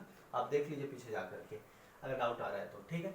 अब ध्यान से देखिए, इस टाइप के क्वेश्चन में या तो हम इसको सॉल्व करें, सबको मल्टीप्लाई करें और x की वैल्यू निकालें, ठीक है, या फिर हम इसमें वैल्यूज पुट करके देखते हैं कौन सी वैल्यू है जिसमें कि लेफ्ट हैंड साइड या राइट हैंड साइड के इक्वल हो जाएगा, LHS RHS के इक्वल हो जाएगा। तो कोशिश पहले ये कीजिए, आप ऐसा कुछ सोचिए कि कुछ ऐसा हमें सोचना पड़ेगा ताकि कोई किसी का मल्टीपल बन जाए। अब आप देखिए, मैं जैसे देख पा रहा हूँ यहाँ पे 58 है, राइट, और यहाँ पे 4 है। अब 58 से 4 घटाऊंगा 52 बन जाएगा, 58 से 4 घटाऊंगा क्या आ जाएगा, 54 आ जाएगा। समझ रहे बात को। 76 से मैं अगर 4 घटाता हूँ तो क्या आ जाएगा, 72 आ जाएगा। बट अब मुझे बताइए, यहाँ पे 58 है ना, तो यहाँ पे 54 आ गया, यहाँ पे कितना गया, 72। अब यहाँ से 4 में घटाऊंगा तो कितना आ जाएगा, 69 आ जाएगा। यहाँ 4 घटाऊंगा तो कितना आ जाएगा, 92 आ जाएगा। यानी एक बात समझ में आ रहा है, 23 का डबल 46, 46 का डबल 92, यानी कहीं ना कहीं 4 का फैक्टर बन रहा है। तो हम क्या करते हैं, ऑप्शन सी से चेक करते हैं, ठीक है। तो अगर मैं सी से चेक करने की बात करूंगा तो आप बोलेंगे 58 - 4 by 76 - 4 is equal to, that must be equal to 73 - 4 upon 96 minus 4, क्या ये दोनों इक्वल है? अगर इक्वल हो गया तो आंसर मेरा सही है, 4 करेक्ट है। अगर नहीं इक्वल हुआ तो हम बोलेंगे कि फिर, अगर इक्वल नहीं हुआ तो हम दूसरा ऑप्शन पुट करके देखेंगे, या दूसरा तरीका ये कि आप क्रॉस मल्टीप्लाई करके सॉल्व कर लीजिए।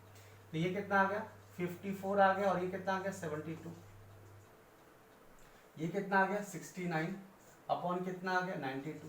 तो आप ध्यान से देखिए 69 आ गया और ये 92 आ गया। अब ये 13 3 जा 23 3 जा 23 4 जा 23 3 जा 23 4 जा, सही है ना। 23 इंटू 3 कितना होता है 69 होता है, 23 इंटू 4 46, क्या डबल 92। अब यहाँ पर अगर हम देखेंगे तो 18 3 जा 18 4 जा, अब देखिए दोनों का रेशियो सेम आ गया ना, 3/4 इज इक्वल टू 3/4। यानी एक बात समझ में आया कि left hand side right hand side equal हो गया, इसका मतलब ऑप्शन सी x की वैल्यू क्या आएगी 4 आएगी, और x की वैल्यू 4 आएगी, यानी इसका क्या हो जाएगा आंसर हो जाएगा। ठीक है, बाकी और भी वैल्यूज आप पुट करके देख सकते हैं। दूसरा तरीका क्या है कि आप सबको मल्टीप्लाई कर लीजिए और फिर सॉल्व कर लीजिए। ठीक है, आगे बढ़ते हैं।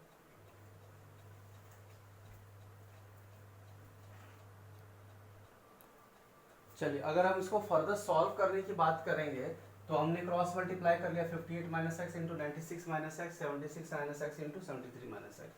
58 इंटू 96 किया तो हमने क्या किया, इन दोनों को मल्टीप्लाई कर लिया, 5568 आ गया, minus 58 minus 96 x minus x square cancel हो जाएगा, इसको मल्टीप्लाई किया मैंने।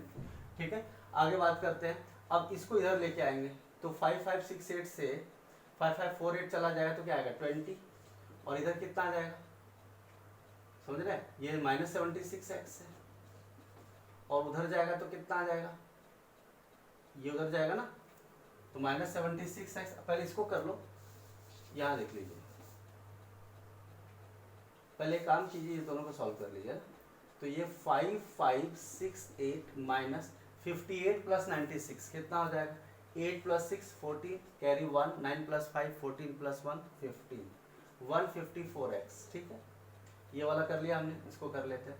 6 प्लस 3 9, 7 7 जा 40 14, ये कितना आ गया 1 माइनस 149x। सही है, क्लियर है, ये हमने कर लिया इसका माइनस 140x। ठीक है, अब इस दोनों को सॉल्व कर लीजिए और इसका निकाल, इधर कितना है प्लस का, ऐसा कर लीजिए 5548 माइनस 9 149x। सही है, इसको इधर लेकर आइए, है ना, तो इधर लाएंगे तो क्या आएगा 20 इज इक्वल टू, इसको इधर लाएंगे तो कितना आ जाएगा 5x, है ना, तो x की वैल्यू कितनी आ जाएगी 4, और यही इसका क्या है आंसर है, ये क्या हो जाएगा आंसर हो जाएगा। क्लियर है, एकदम मैं स्लोली बता रहा हूँ ताकि आप लोगों को अच्छे से समझ में आए। पार्ट 2 पार्ट 3 के बाद हम हवाई उड़ान भरेंगे, क्लियर है ना, ठीक है।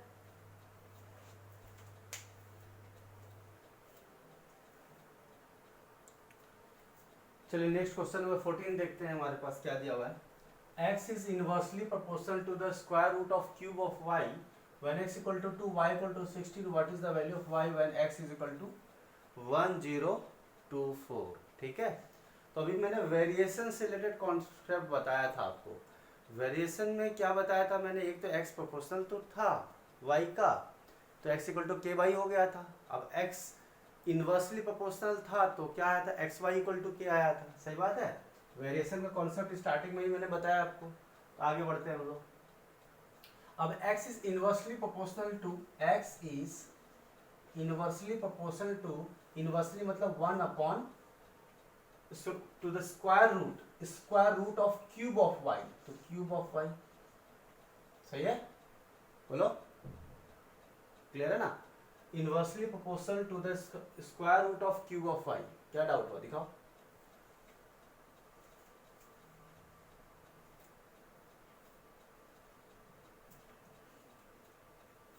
ठीक है, सही है, क्लियर है, ठीक है। 1 अपॉन क्यूब। अब मुझे बताइए, जब मैं बोलता हूँ स्क्वायर रूट ऑफ एक्स तो इसका मतलब होता है एक्स पावर 1/2। अगर मैं यहाँ पे 3 लगा दूंगा तो क्या करना पड़ेगा 1/2 इंटू 3, इसका मतलब x के पावर 3/2 हो जाता है। ये कॉन्सेप्ट पता है आपको, ये बात पता है आपको, क्लियर है। तो चलिए वही चीज हम कहना चाह रहे हैं यहाँ पे कि y क्यूब है और y क्यूब के पावर जाएगा 1/2, है ना, तो इसका मतलब पहले तो इसको सॉल्व कर लेते हैं। अब प्रोपोर्शन हटेगा तो क्या आ जाएगा, के आ जाएगा, इक्वल टू आएगा और ऊपर के आ जाएगा अपॉन। अब मुझे बताइए ये वाई क्यूब तो है ही, जब स्क्वायर रूट हटता है तो पावर में क्या आता है 1/2 है ना, 1/2 आता है। इसका मतलब क्या है के अपॉन वाई के पावर 3/2, सही है। वाई के पावर क्या 3/2। तो x की वैल्यू कितनी आ गई, x की वैल्यू आ गई के अपॉन y के पावर 3/2। समझ पा रहे हैं इस चीज को। लेकिन कहा क्या गया है कि when x equal to 2 y equal to 16। तो चलिए अब हम आगे सॉल्व करते हैं। At x equal to 2 y equal to कितना 16। इसमें हमारा k का वैल्यू आ जाएगा, सही बात है। अगर k का वैल्यू आएगा तो कैसे आएगा जी, x की जगह पे हम 2 रख देंगे, k की वैल्यू नहीं पता, और y की जगह पे 16 रख देंगे और पावर कितना कर देंगे 3/2। सही है, सॉल्व करते हैं इसको फर्दर। ठीक है, तो क्या आ जाएगा 2 इज इक्वल टू के अपॉन, अब 16 को कैसे ले सकते हैं, ये 3/2 है, 2 मुझे कैंसिल करना है, तो 16 को मैं 4 स्क्वायर लिख सकता हूँ इंटू 3/2। तो ये 2 कैंसिल हो जाएगा, तो इसका मतलब क्या आ जाएगा 2 इज इक्वल टू के अपॉन 4 का क्यूब, 4 है ना, 2 कैंसिल हो गया, सही है। तो 4 का स्क्वायर 2 कैंसिल हो गया, तो 4 का क्यूब क्या होता है बताइए, 64 होता है। 4 4 जा 16, 16 4 जा 64। तो k की वैल्यू कितनी आ गई 128, यानी मेरे पास k की वैल्यू कितनी आ गई 128 आई। कब आई, जब x की वैल्यू 2 थी और y की वैल्यू क्या थी 16। अगेन अगर मैं इसको इक्वेशन नंबर कौन सा था ये वाला, इसको मैं मान लेता हूँ इक्वेशन नंबर 1। ठीक है, अगेन इक्वेशन 1 से देखेंगे हम क्या हो रहा है, x की वैल्यू किसके बराबर k अपॉन y के पावर 3/2। आपसे वैल्यू किसकी पूछी गई है, y की वैल्यू पूछी गई, सही बात है। ठीक है, चलिए y की वैल्यू हमसे पूछी गई है, कोई प्रॉब्लम नहीं है। तो मैं x की वैल्यू क्या, x की वैल्यू मुझे बताइए, x की वैल्यू कितनी दी है, एट x इक्वल टू 1024 दिया हुआ है, तो मैं यहाँ पे पुट कर दूंगा 1024 इज इक्वल टू k की वैल्यू कितनी है 128 अपॉन y के पावर 3/2। हमें y की वैल्यू ही चाहिए, सही बात है। चलिए इसको सॉल्व करते हैं। अब y के पावर 3/2 में करूंगा तो 128 अपॉन कितना आ जाएगा 1024 है ना। अब 12 8 जा 96, तो ये कितनी बार में कट जाएगा 1/8 टाइम्स में कट जाएगा, क्लियर है। 1/8 टाइम्स में कट जाएगा, इसका मतलब y के पावर जब 3/2 है तो इसको हम लिख सकते हैं 1/2 का पावर होल क्यूब लिख सकते हैं, लिख सकते हैं। जरा देखते हैं क्या हो रहा है। तो y के पावर 3/2 जब ये इस साइड आएगा तो क्या बन जाएगा 2/3 बन जाएगा, क्या बन जाएगा 2/3। तो इसका मतलब y इक्वल टू क्या आएगा 1/2 का पावर क्यूब इनटू, और ये जब पावर इधर आएगा तो क्या आ जाएगा 2/3। तो 3 क्या हो जाएगा कैंसिल हो जाएगा, यानी 1/2 का स्क्वायर इज इक्वल टू 1/4, और y की वैल्यू कितनी आ गई 1/4, और ये इसका क्या है आंसर है, क्या है आंसर है। क्लियर हो गया, कोई डाउट है आपको, समझ पा रहे हैं इस चीज को। यानी पावर जब शिफ्ट होता है 3/2 जब इस साइड आएगा तो क्या बन जाएगा 2/3 हो जाएगा, समझ पा रहे हैं इस चीज को। क्लियर है, सर्च का रूल है, बेसिक रूल है, पता होगा आपको। ठीक है, आगे बढ़े। चलिए अब 1/4 कौन सा ऑप्शन है, ऑप्शन नंबर बी है। ठीक है, आगे बढ़ते हैं।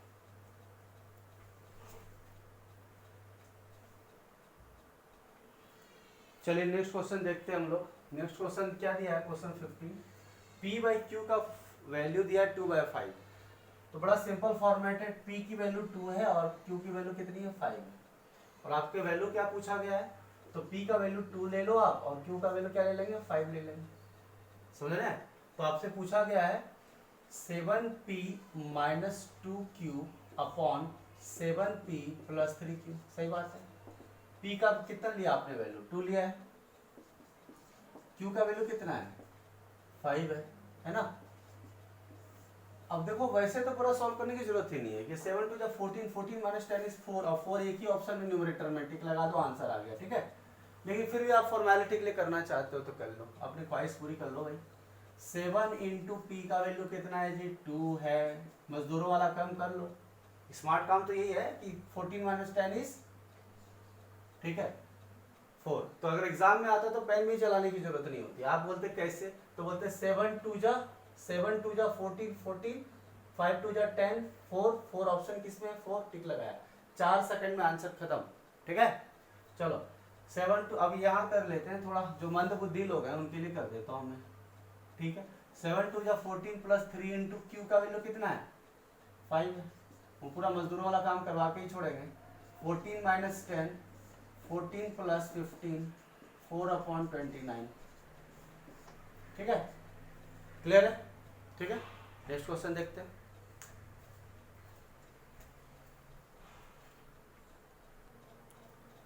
चलिए नेक्स्ट क्वेश्चन देखते हैं, क्वेश्चन नंबर 16 है ना।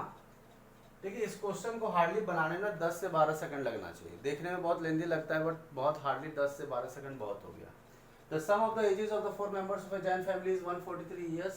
6 years ago, the ages of the 4 members, Amit, Aman, Mrs. Jain, Mr. Jain, were in the ratio 2:3:5:7. After how many years Aman will be as old as the present age of his father? ठीक है, चलिए अगर मैं इसको directly solve करूंगा, पहले मैं आपको टेक्निक से ट्रिक से बताता हूँ, फिर मैं आपको पूरा बेसिक मेथड से बताऊंगा। ठीक है, तो चलिए पूरे का सम कितना दिया हुआ है, रेशियो कितना दिया है, 7 + 5 12, 12 + 3 15, 15 + 2 17। अगर सबका एज है 17x सम, और कितने साल पहले, 6 साल पहले, कितने मेंबर्स हैं, 4 मेंबर्स हैं, तो टोटल इयर्स कितने हो गए, 6 × 4, और दोनों का सम, सबका सम कितना दिया है, 143 इयर्स, राइट। तो 17x + 24 = 143, तो 17x = कितना गया, 1/9, तो x की वैल्यू कितनी आ जाएगी, 7। x की वैल्यू कितनी आ गई, 7। अब कह रहा how many years Aman will be as old as the present age of his father. मुझे बताइए ये जो भी एजेस है वो 6 इयर्स पहले था ना, तो 6 इयर्स बाद कितना होगा, +6 कर देंगे हम। ठीक है, तो अगर अब मुझे बताइए अमन कौन सा है, फर्स्ट सेकेंड पार्ट, तो अमन ये है, राइट। अमन कितना हो गया, 3x, अमन का कितना हो गया, 3x, present age of Aman 3x + 6, 6 साल पहले था 3x, तो 6 साल बाद कितना होगा, 3x + 6। Present age of father, father का मतलब क्या होगा, मिस्टर जैन, मिस्टर जैन, या फिर हम कह सकते हैं फादर, और फादर कितना आएगा, 7x + 6।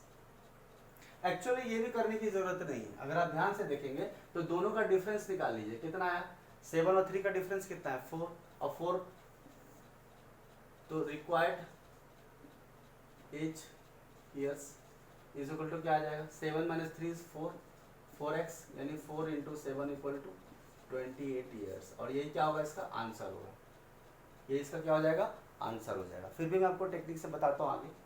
इसका वैल्यू निकालेंगे, कितना आएगा, 3 × 7 + 6 21 + 6 27 ईयर्स। इसका करेंगे 7 × 7 + 6 55 ईयर्स। और बोल रहा है कि दोनों का कितने साल के बाद अमन जो है, जो फादर का एज है प्रेजेंट एज के बराबर हो जाएगा, तो हम बोलेंगे required years is equal to क्या आएगा, 55 - 27, तो कितना आएगा, 28 ईयर्स। लेकिन ये सब करने की जरूरत ही नहीं थी, सीधा सीधा 6 साल अगर आप इसमें आगे बढ़ाओगे, इसके एज में आगे बढ़ाओगे, तो इसमें भी तो बढ़ाना पड़ेगा ना, तो दोनों तो न्यूट्रलाइज हो जाएगा, तो जरूरत नहीं है उसकी, सीधा 7 - 3 = 4। तो कुल मिला के बात ये है कि एग्जाम में अगर क्वेश्चन आता है तो डायरेक्ट हम देखेंगे कि भाई क्या है, 7 5 12 3 15 2 17, 17x 6 + 4 24, 119, 7, डिफरेंस कितना है, 3, 7 में 3 गया, 4, 4 × 7 28, आंसर। ठीक है, समझ में आया, क्लियर है। 5 से 7 सेकंड बहुत ज्यादा हो गया, मैक्सिमम 10 सेकंड, इससे ज्यादा पड़बड़ेगा ही नहीं, समझ रहे हैं, क्लियर है कि नहीं। ठीक है, और बेसिक, और इसमें मैंने सब कुछ तो मैंने लिख ही दिया है वैसे तो, बट फिर भी कुछ पॉइंट अगर मैं बताना चाहूँगा तो let ages of members be, क्या लिखेंगे भाई, 2x 3x 5x and 7x respectively, और ये सब क्या था, 6 इयर्स एगो, समझ रहे हैं, 6 साल पहले था। ठीक है, तो 6 साल पहले, देन अब यही कह रहा है 6 years ago some of edges, और कौन सा एजेस, प्रेजेंट एजेस है ना, और कितना दिया हुआ है 143, ठीक है। 143 दिया है तो क्या करेंगे भाई, सबको जोड़ देंगे, सही है। 2x plus 3x plus 5x plus 7x, ये तो निकला 6 ईयर्स एगो का, बट हर बार क्या होगा, एक्चुअल में ऐसा होता है 2x plus 6, 3x plus 6, 7x 5x plus 6, ऐसे कर देता हूं मैं आपको, ये तो बाद में प्रॉब्लम हो जाएगी आपके लिए। 2x plus 6 plus 3x plus 6 plus 5x plus 6 plus 7x plus 6, अब ये निकल गया प्रेजेंटेज जो किसके बराबर दिया 143। सॉल्व करेंगे तो x की वैल्यू कितनी आएगी 7 आएगी, ठीक है। x की वैल्यू कितनी आ जाएगी 7, और 7 आ जाएगी तो क्या करेंगे, प्रेजेंटेज निकाल लेंगे किसका, जो 3x प्लस c था, ये अमन का है ना, और ये किसका है, फादर का है, और इसी का डिफरेंस निकालना था डिफरेंस, तो हम निकालेंगे 7x plus 6 minus 3 minus 6, 3x plus 6 घटाएंगे तो बचेगा क्या, रिक्वायर्ड कितना बचेगा ईयर्स 4x, और 4x का मतलब क्या था 4 इंटू 7 बराबर 28 ईयर्स, क्लियर है। और यही क्या है इसका आंसर है, समझ रहे हैं बात को, क्लियर है। चलो आगे बढ़ते हैं।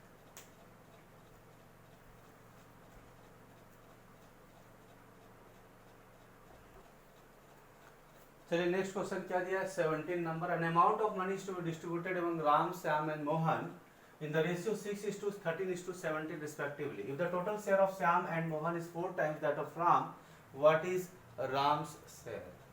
अभी एक बात बताइए, जब अमाउंट ऑफ मनी है से रेशियो में डिवाइड कर दिया, श्याम का और मोहन का जो सम है वो 4 गुना है राम के, तो राम का शेयर कितना होगा।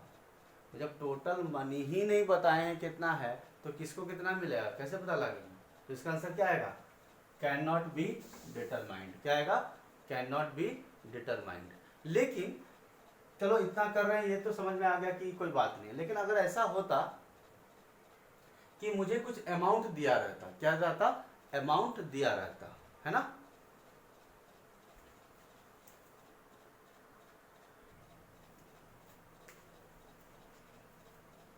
चलिए इस क्वेश्चन को मैं थोड़ा चेंज कर रहा हूं, ठीक है। क्वेश्चन में ज्यादा मैं कुछ चेंज नहीं करूंगा, मैं ये चेंज करूंगा लेट, ठीक है। अगर दे रहा था let amount is equal to ₹36, अगर 3600 रुपए को डिवाइड करना है राम, श्याम और मोहन के बीच में, और राम का शेयर पूछा जा रहा है कुछ इस तरह से कि श्याम और मोहन का जो शेयर है वो 4 गुना होगा, 4 टाइम्स होगा राम का, तो राम का शेयर क्या होगा। तो अगर ऐसा होता कि अगर गिवन होता या मान लिया जाए कि ये दिया होता तो हम कैसे सॉल्व करते, तो आप बोलते कि ठीक है सर कोई दिक्कत नहीं, तो ये राम हो गया, ये श्याम हो गया, और ये क्या हो गया, मोहन हो गया, सही बात है। राम का हो गया 6x 13x और ये 17x, तो आप इसको जोड़ेंगे तो कितना आएगा, 6x plus 13x plus 17x is equal to 3600, तो आप इसको जोड़ेंगे तो ये भी वही आ जा रहा है 36x इज इक्वल टू 3600। वैसे तो मैं यूनिट बोलता कि भाई 13 6 19 6 19 और 7 26 10 36x इज इक्वल टू 3600, तो x की वैल्यू कितनी आ गई 100, ठीक। तो x की वैल्यू कितनी आ गई 100, लेकिन आपसे पूछा, आपको बोला जा रहा है अकॉर्डिंग टू क्वेश्चन क्या बोला गया है कि अगर अकॉर्डिंग टू क्वेश्चन श्याम का और मोहन का जो शेयर है वो 4 टाइम्स होगा किसका, राम का। तो अब मुझे बताइए कि श्याम और मोहन का शेयर कितना है, तो आप बोलेंगे ये है शेयर, तो 13x plus 17x is equal to 4 times है ना राम का। तो राम का शेयर कितना आएगा हमें नहीं पता, तो हम सीधा सीधा बोलते हैं ये कितना हो जाता, 13 प्लस ये हो गया 17 3 20 30x है ना, is equal to 4 times Ram की शेयर। तो यहाँ पर अगर हम बात करेंगे निकालने की वैल्यू, तो राम का शेयर कितना होगा 30 इंटू एक्स की वैल्यू कितनी है 100 अपॉन कितना 4, तो ये कितना टाइम चल रहा है 25, तो कितना आता है ₹750, राम का शेयर कितना हो जाता 750, अगर दिया रहता अमाउंट ऑफ मनी तो हम निकालते, तो इसका आंसर 750 आता। मैं इस क्वेश्चन की बात नहीं कर रहा हूँ, है ना। लेकिन नहीं दिया गया है तो अगर दिया रहा था 3600 तो ऐसे सॉल्व करते, और नहीं दिया है तो फिर हम तो बता ही नहीं सकते, सी एंड डी इसका आंसर आ जाए, can not be determined. Clear है, आगे बढ़े, चलिए नेक्स्ट क्वेश्चन देखते हैं।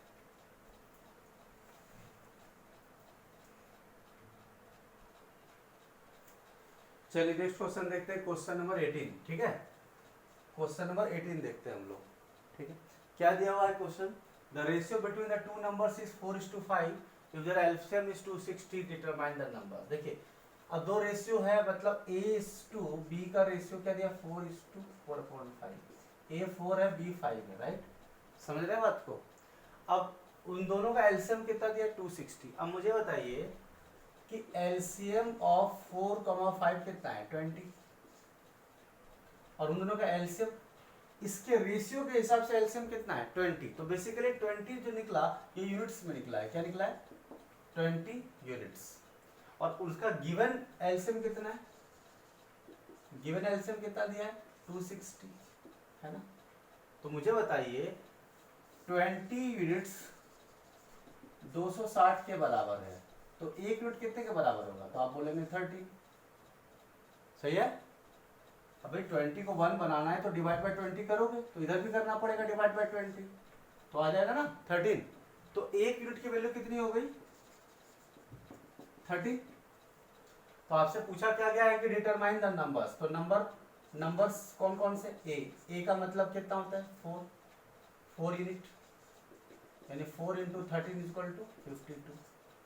अब देखो दोनों ऑप्शन में 52 है तो रिस्क नहीं ले सकते। वैसे बी वाले बात में करेंगे तो बी का कितना है 5 यूनिट, है ना, 5 यूनिट। देखो ए का वैल्यू यहाँ पे, तो 5 × 13 कितना आ गया 65, और यही इसका क्या हो गया आंसर हो गया। क्लियर है, बोलो, ठीक है, आगे बढ़े, चलो।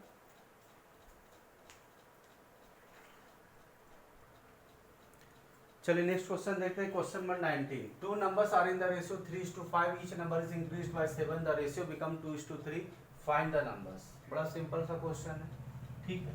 चलिए लेट नंबर्स आर, रेशियो 3:5 दिया तो क्या आएगा 3x and 5x। According to question दोनों नंबर को क्या किया गया है 7 से इंक्रीज किया गया, यानी 3x + 7 अपॉन दूसरा वाला नंबर क्या है 5x + 7, तो रेशियो क्या बन जाता है 2:3। तो आप x का निकाल ली, दोनों वैल्यूज निकालिए, x की वैल्यू पहले निकाल लीजिए, तो क्या आएगा क्रॉस मल्टीप्लाई करेंगे 9x + 21 = 10x + 14, सही है। इसको इधर ले जाइए तो क्या जाएगा 10x - 9x = 21 - 14, तो x की वैल्यू कितनी आ जाएगी 7 आ जाएगी, क्या आ जाएगी 7x। तो नंबर्स कौन कौन से हैं हमारे, नंबर्स कौन कौन से हैं भाई बोलो, 3x और 5x है, 3 × x का वैल्यू 7 कितना है 21, स्टार्ट होने वाला 21 पहला वैल्यू कौन सा ये है, तो इसका टिक लगा देंगे डायरेक्ट। बट फिर भी आपको आगे बढ़ना है तो 5 × 7 35। तो आप थोड़ा 2-3 सेकंड में टाइम बचा सकते हैं, है ना, कि जैसे ही x की वैल्यू 7 आई, 7 3 या 21 देखा, 21 का पहला नंबर कौन सा है 21 ये है, टिक लगा दिया, आगे बढ़ गया, ठीक है। आगे बढ़ते हैं नेक्स्ट।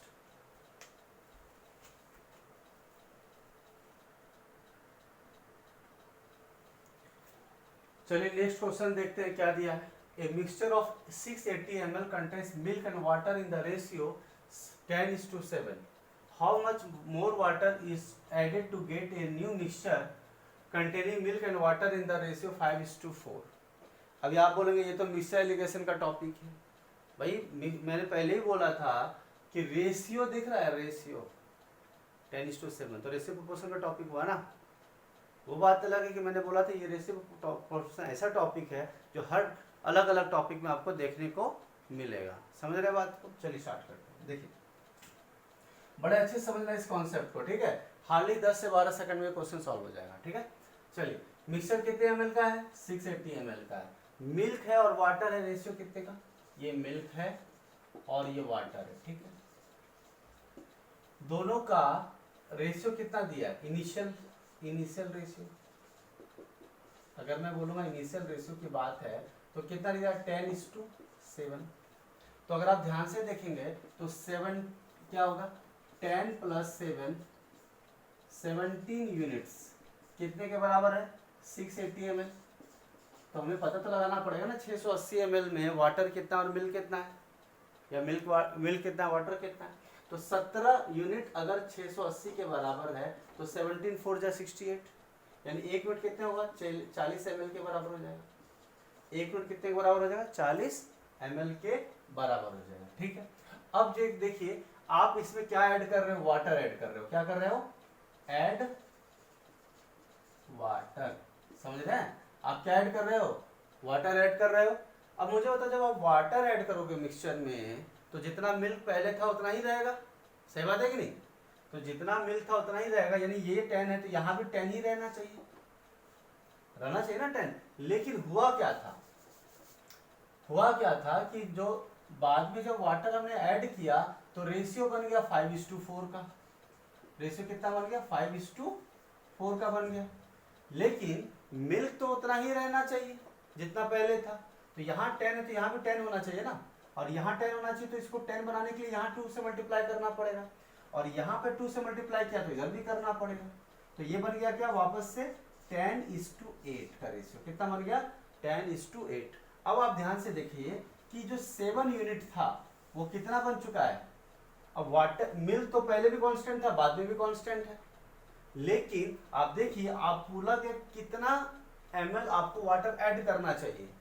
तो आप बोलेंगे पहले 7 यूनिट था बाद में 8 यूनिट हो गया, यानी आपने क्या किया 1 unit of water is added. ठीक है, सही बात है कि नहीं। 1 यूनिट मतलब 8 - 7। ठीक है, तो 1 यूनिट कितने के बराबर है, 1 यूनिट कितने के बराबर है 40 ml के बराबर है, 40 ml। तो इसका आंसर क्या है equal to water to be added equal to कितना 40 ml, और ये इसका क्या हो जाएगा आंसर हो जाएगा। क्लियर है, क्या हो जाएगा आंसर हो जाएगा। अब चलिए इसको बच्चे ना इसको डायरेक्ट भी सॉल्व कर सकते हैं विदाउट पेन एंड पेपर। देखिए कैसे करेंगे। अब मुझे बताइए 10 + 7 कितना हुआ 17, 17 4 जा 68, तो कितना आ गया 40। अब देखिए यहाँ 10 है, यहाँ पर 10 चाहिए क्योंकि वाटर ऐड किया गया मिल्क कांस्टेंट, तो इसको 2 से मल्टीप्लाई करेंगे। 2 से मल्टीप्लाई करेंगे तो 10 तो 10 ही हो जाएगा। अब ये 2 से करेंगे तो 4 2 जा क्या हो गया 8, और यहाँ 8 - 7 1 यूनिट, और 1 यूनिट का वैल्यू कितना था 40, तो 40 इसका आंसर हो गया। पेन चलाया क्या, बोलिए नहीं चलाया ना, ऐसे ही करना पड़ेगा। क्लियर है कि नहीं, चलो आगे बढ़ते हैं।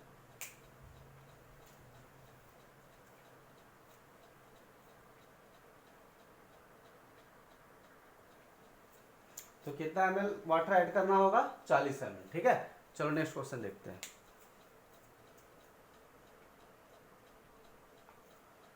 चलिए नेक्स्ट क्वेश्चन देखते हैं हमारे पास। The sum of 3 numbers is 126 if the ratio between first and second is 3:4 and second and third number is 5:7, find the first number। most easiest question in this universe। ठीक है, चलो देखते हैं। तो आप 3 नंबर का सम कितना दिया है जी 126 दिया, यानी first plus second plus third number का वैल्यू कितना दिया है 126 सम दिया है। ठीक है, तो ratio between first and second, तो फर्स्ट नंबर और सेकेंड नंबर का रेशियो कितना दिया हुआ है जी 3:4 दिया है। सेकेंड नंबर और थर्ड नंबर का रेशियो कितना दिया हुआ है 5:7 दिया है। अब या तो उल्टा एन का कॉन्सेप्ट लगा लो या फिर जो कॉपी करने का मेथड है वो वाला लगा लो। तो आप बोलेंगे नहीं ठीक है मुझे कॉपी करने वाला लगाना है, तो 5:7 4 इधर आ जाएगा 5 इधर आ जाएगा, कितना आ गया 15:20:28। ठीक है, कितना आ गया 15:28 20:28। तो मुझे बताइए कि according to this first plus second plus third is equal to कितना हुआ 15 + 20 + 28। अब बाद में आपको दिव्य दृष्टि दिखाता हूँ कि इसको वैल्यू को डायरेक्ट हम सॉल्व कैसे करेंगे। ठीक है, तो ये कितना आ गया 63 यूनिट आ गया, और 63 यूनिट्स कितने के बराबर है 126 के बराबर है। तो 1 यूनिट की वैल्यू कितनी आ गई 63 को 1 बनाना है तो डिवाइड बाय 63 करना पड़ेगा, तो इधर भी 63 करेंगे तो कितना आ जाएगा 2 यूनिट। 1 यूनिट की वैल्यू कितनी आ गई 2।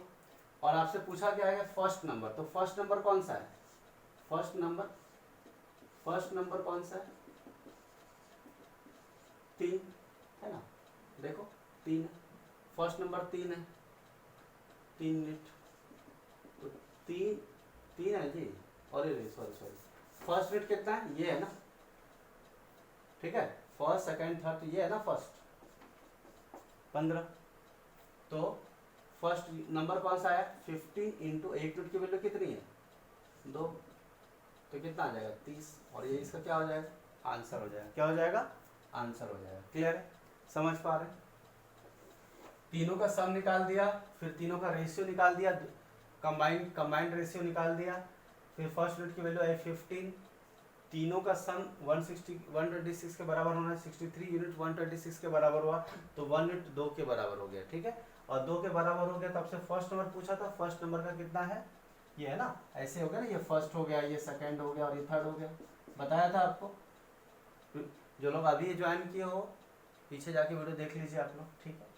तो 15 यूनिट कितने बराबर हो गया 15 इंटू 2 30 के बराबर होगा, 30 इसका क्या हो गया करेक्ट आंसर हो गया। अब एक बार मैं एल वाला मेथड भी बता देता हूँ, उल्टा एन वाला, ठीक है। मान लो कि नंबर्स है फर्स्ट सेकंड और थर्ड है, ठीक है, तो आप क्या करते हैं जी 3:4 होता, फिर क्या होता 5:7, तो आप ऐसे करते हैं ना 5 3 जा 15, 5 4 जा 20 और 7 4 जा 28, 63 यूनिट 126 के बराबर है ना, तो 1 यूनिट कितने के बराबर हो गया 2 के बराबर, तो 15 यूनिट कितने के बराबर हो गया, फर्स्ट नंबर है ना, फर्स्ट नंबर 15 यूनिट कितने के बराबर हो गया 2 इंटू 15 30, और 30 इसका क्या हो गया करेक्ट आंसर हो गया। क्लियर है, चलिए लास्ट क्वेश्चन देख लेते हैं, फिर हम लोग नेक्स्ट पार्ट में कवर करेंगे। एक क्वेश्चन और देख लेते हैं।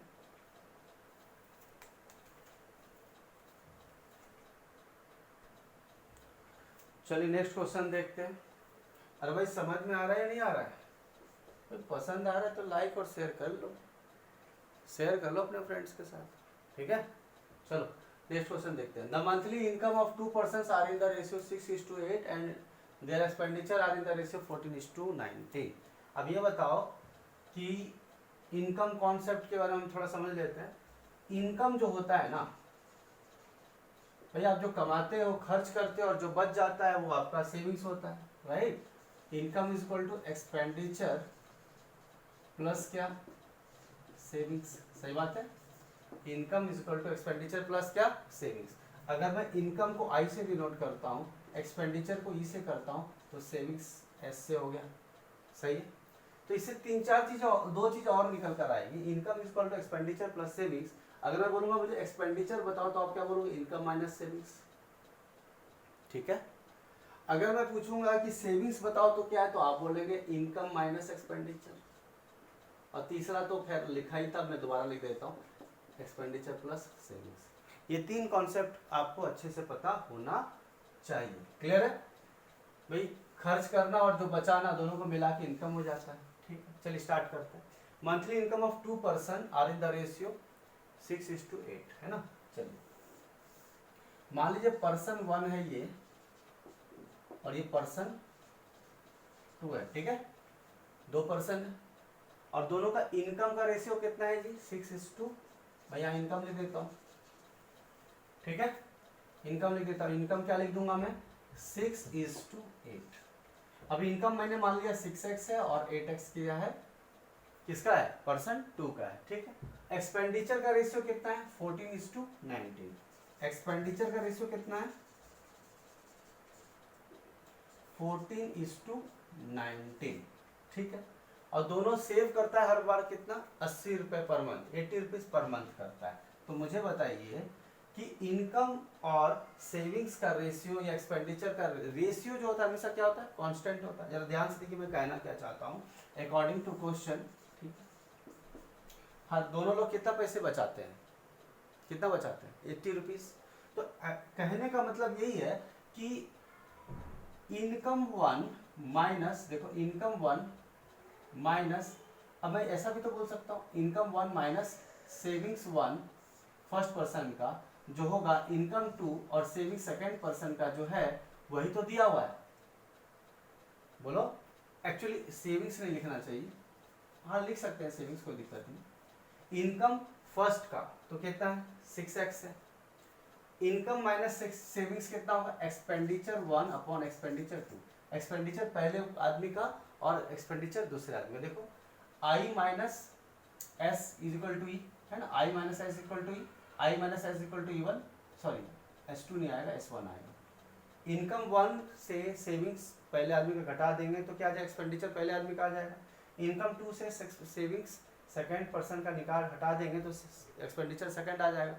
तो एक्चुअली मैं कहना क्या चाह रहा हूँ कि इनकम 1 का वैल्यू कितना है, इनकम 1 कितना कर रहा है 6x और सेविंग्स तो दोनों में क्या है कांस्टेंट है, ईच सेव्स। तो S1 is equal to S2 is equal to rupees कितना 80, सही बात है, माइनस 80 अपॉन इनकम 2 का वैल्यू कितना है 8x है ना।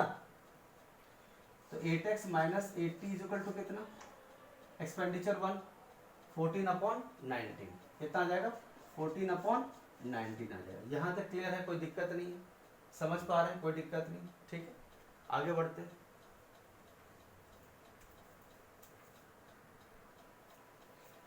चलिए देखते हैं, तो इसको हम यहाँ पे फर्दर सॉल्व कर लेते हैं। क्या आएगा 19 6 114x माइनस 19 8 150 2 1520, ठीक है आगे बढ़ते हैं। इज इक्वल टू कितना आ जाएगा 14 8 112 सॉरी 112 माइनस 14 8 1120, क्लियर है आगे बढ़ते हैं। अब ये x है ना 112x आएगा माइनस 1120, ठीक है इसको इधर लाते हैं तो क्या आ जाएगा 2x इज इक्वल टू, इसको इधर लाते हैं तो कितना आ जाएगा 400, दिस इंप्लाइज x की वैल्यू कितनी आ जाएगी 200, क्या आ जाएगा 200। अब सम ऑफ देयर इनकम्स पूछा जा रहा है, क्या पूछा जा रहा है sum of their incomes, I1 plus I2 की वैल्यू पूछी जा रही है। I1 प्लस I2 कितना हो गया 8 plus 6 14x, 6x plus 8x equal to कितना 14x, और 14x मतलब 14 इंटू एक्स की वैल्यू कितनी है 200, तो कितना आ गया 2800, और ये इसका क्या हो गया आंसर हो गया, क्या हो गया 2800 ही क्या हो गया इसका आंसर हो गया। क्लियर है, कोई डाउट है, समझ रहे बात को, ठीक है। तो जो लोग भी नए यूजर आज फर्स्ट टाइम देख रहे हैं, ठीक है, तो पहली बात तो आप ये काम कर लीजिए सब्सक्राइब कर लीजिए इस चैनल को, ठीक है क्या कर लीजिए सब्सक्राइब कर लीजिए चैनल को। बहुत सारे वीडियो लिंक्स पार्ट 1 आ चुके हैं, सब लोग सारे वीडियोस आप लोग देखिए, ठीक है क्योंकि सारे कॉन्सेप्ट अलग अलग टॉपिक में यूज होंगे, ठीक है। अगर आपको अच्छा लग रहा है, ठीक है, तो मोटिवेशन मिलता है लोगों को, फैकल्टीज लोगों को, तो लाइक कर लीजिए और उसके बाद शेयर भी कर लीजिए इस वीडियोस को, ताकि अपने फ्रेंड्स के साथ आप मैक्सिमम क्वेश्चंस कर सकें, ठीक है। तो मैक्सिमम से मैक्सिमम शेयर कर लीजिए, ठीक है समझ में आ रहा है। एक बेल नोटिफिकेशन आ रहा है, बेल नोटिफिकेशन, और उसमें ऑल नाम का एक 3 ऑप्शंस होते हैं, इसमें ऑल का बटन है जिस पे आप क्लिक कीजिएगा तो सारे जितने भी पार्ट आएंगे, अभी तो हमने सिर्फ स्टार्ट किया है, पार्ट 1 सारे का डाल रहे हैं हम लोग, पार्ट 2 जब हम लाएंगे फिर पार्ट 3 का लाएंगे तो क्वेश्चन 10 से 12 सेकंड में इजीली सॉल्व हो जाएगा, ठीक है। पहले हम कोशिश करेंगे विदाउट पेन का यूज़ करके सॉल्व करने का, ठीक है, मैक्सिमम 5 से 10 सेकंड में क्वेश्चन को हम सॉल्व कर लेंगे, ठीक है। तो नेक्स्ट पार्ट जो है हम लोग अलग अलग टॉपिक्स जो हम कर चुके हैं उसका भी कवर करेंगे, और ये पार्ट का भी हम नेक्स्ट पार्ट हम जल्दी लेकर के आएंगे, ठीक है क्लियर है। ये वाला इसका जो टेलीग्राम चैनल है एग्जाम मैनियक्स,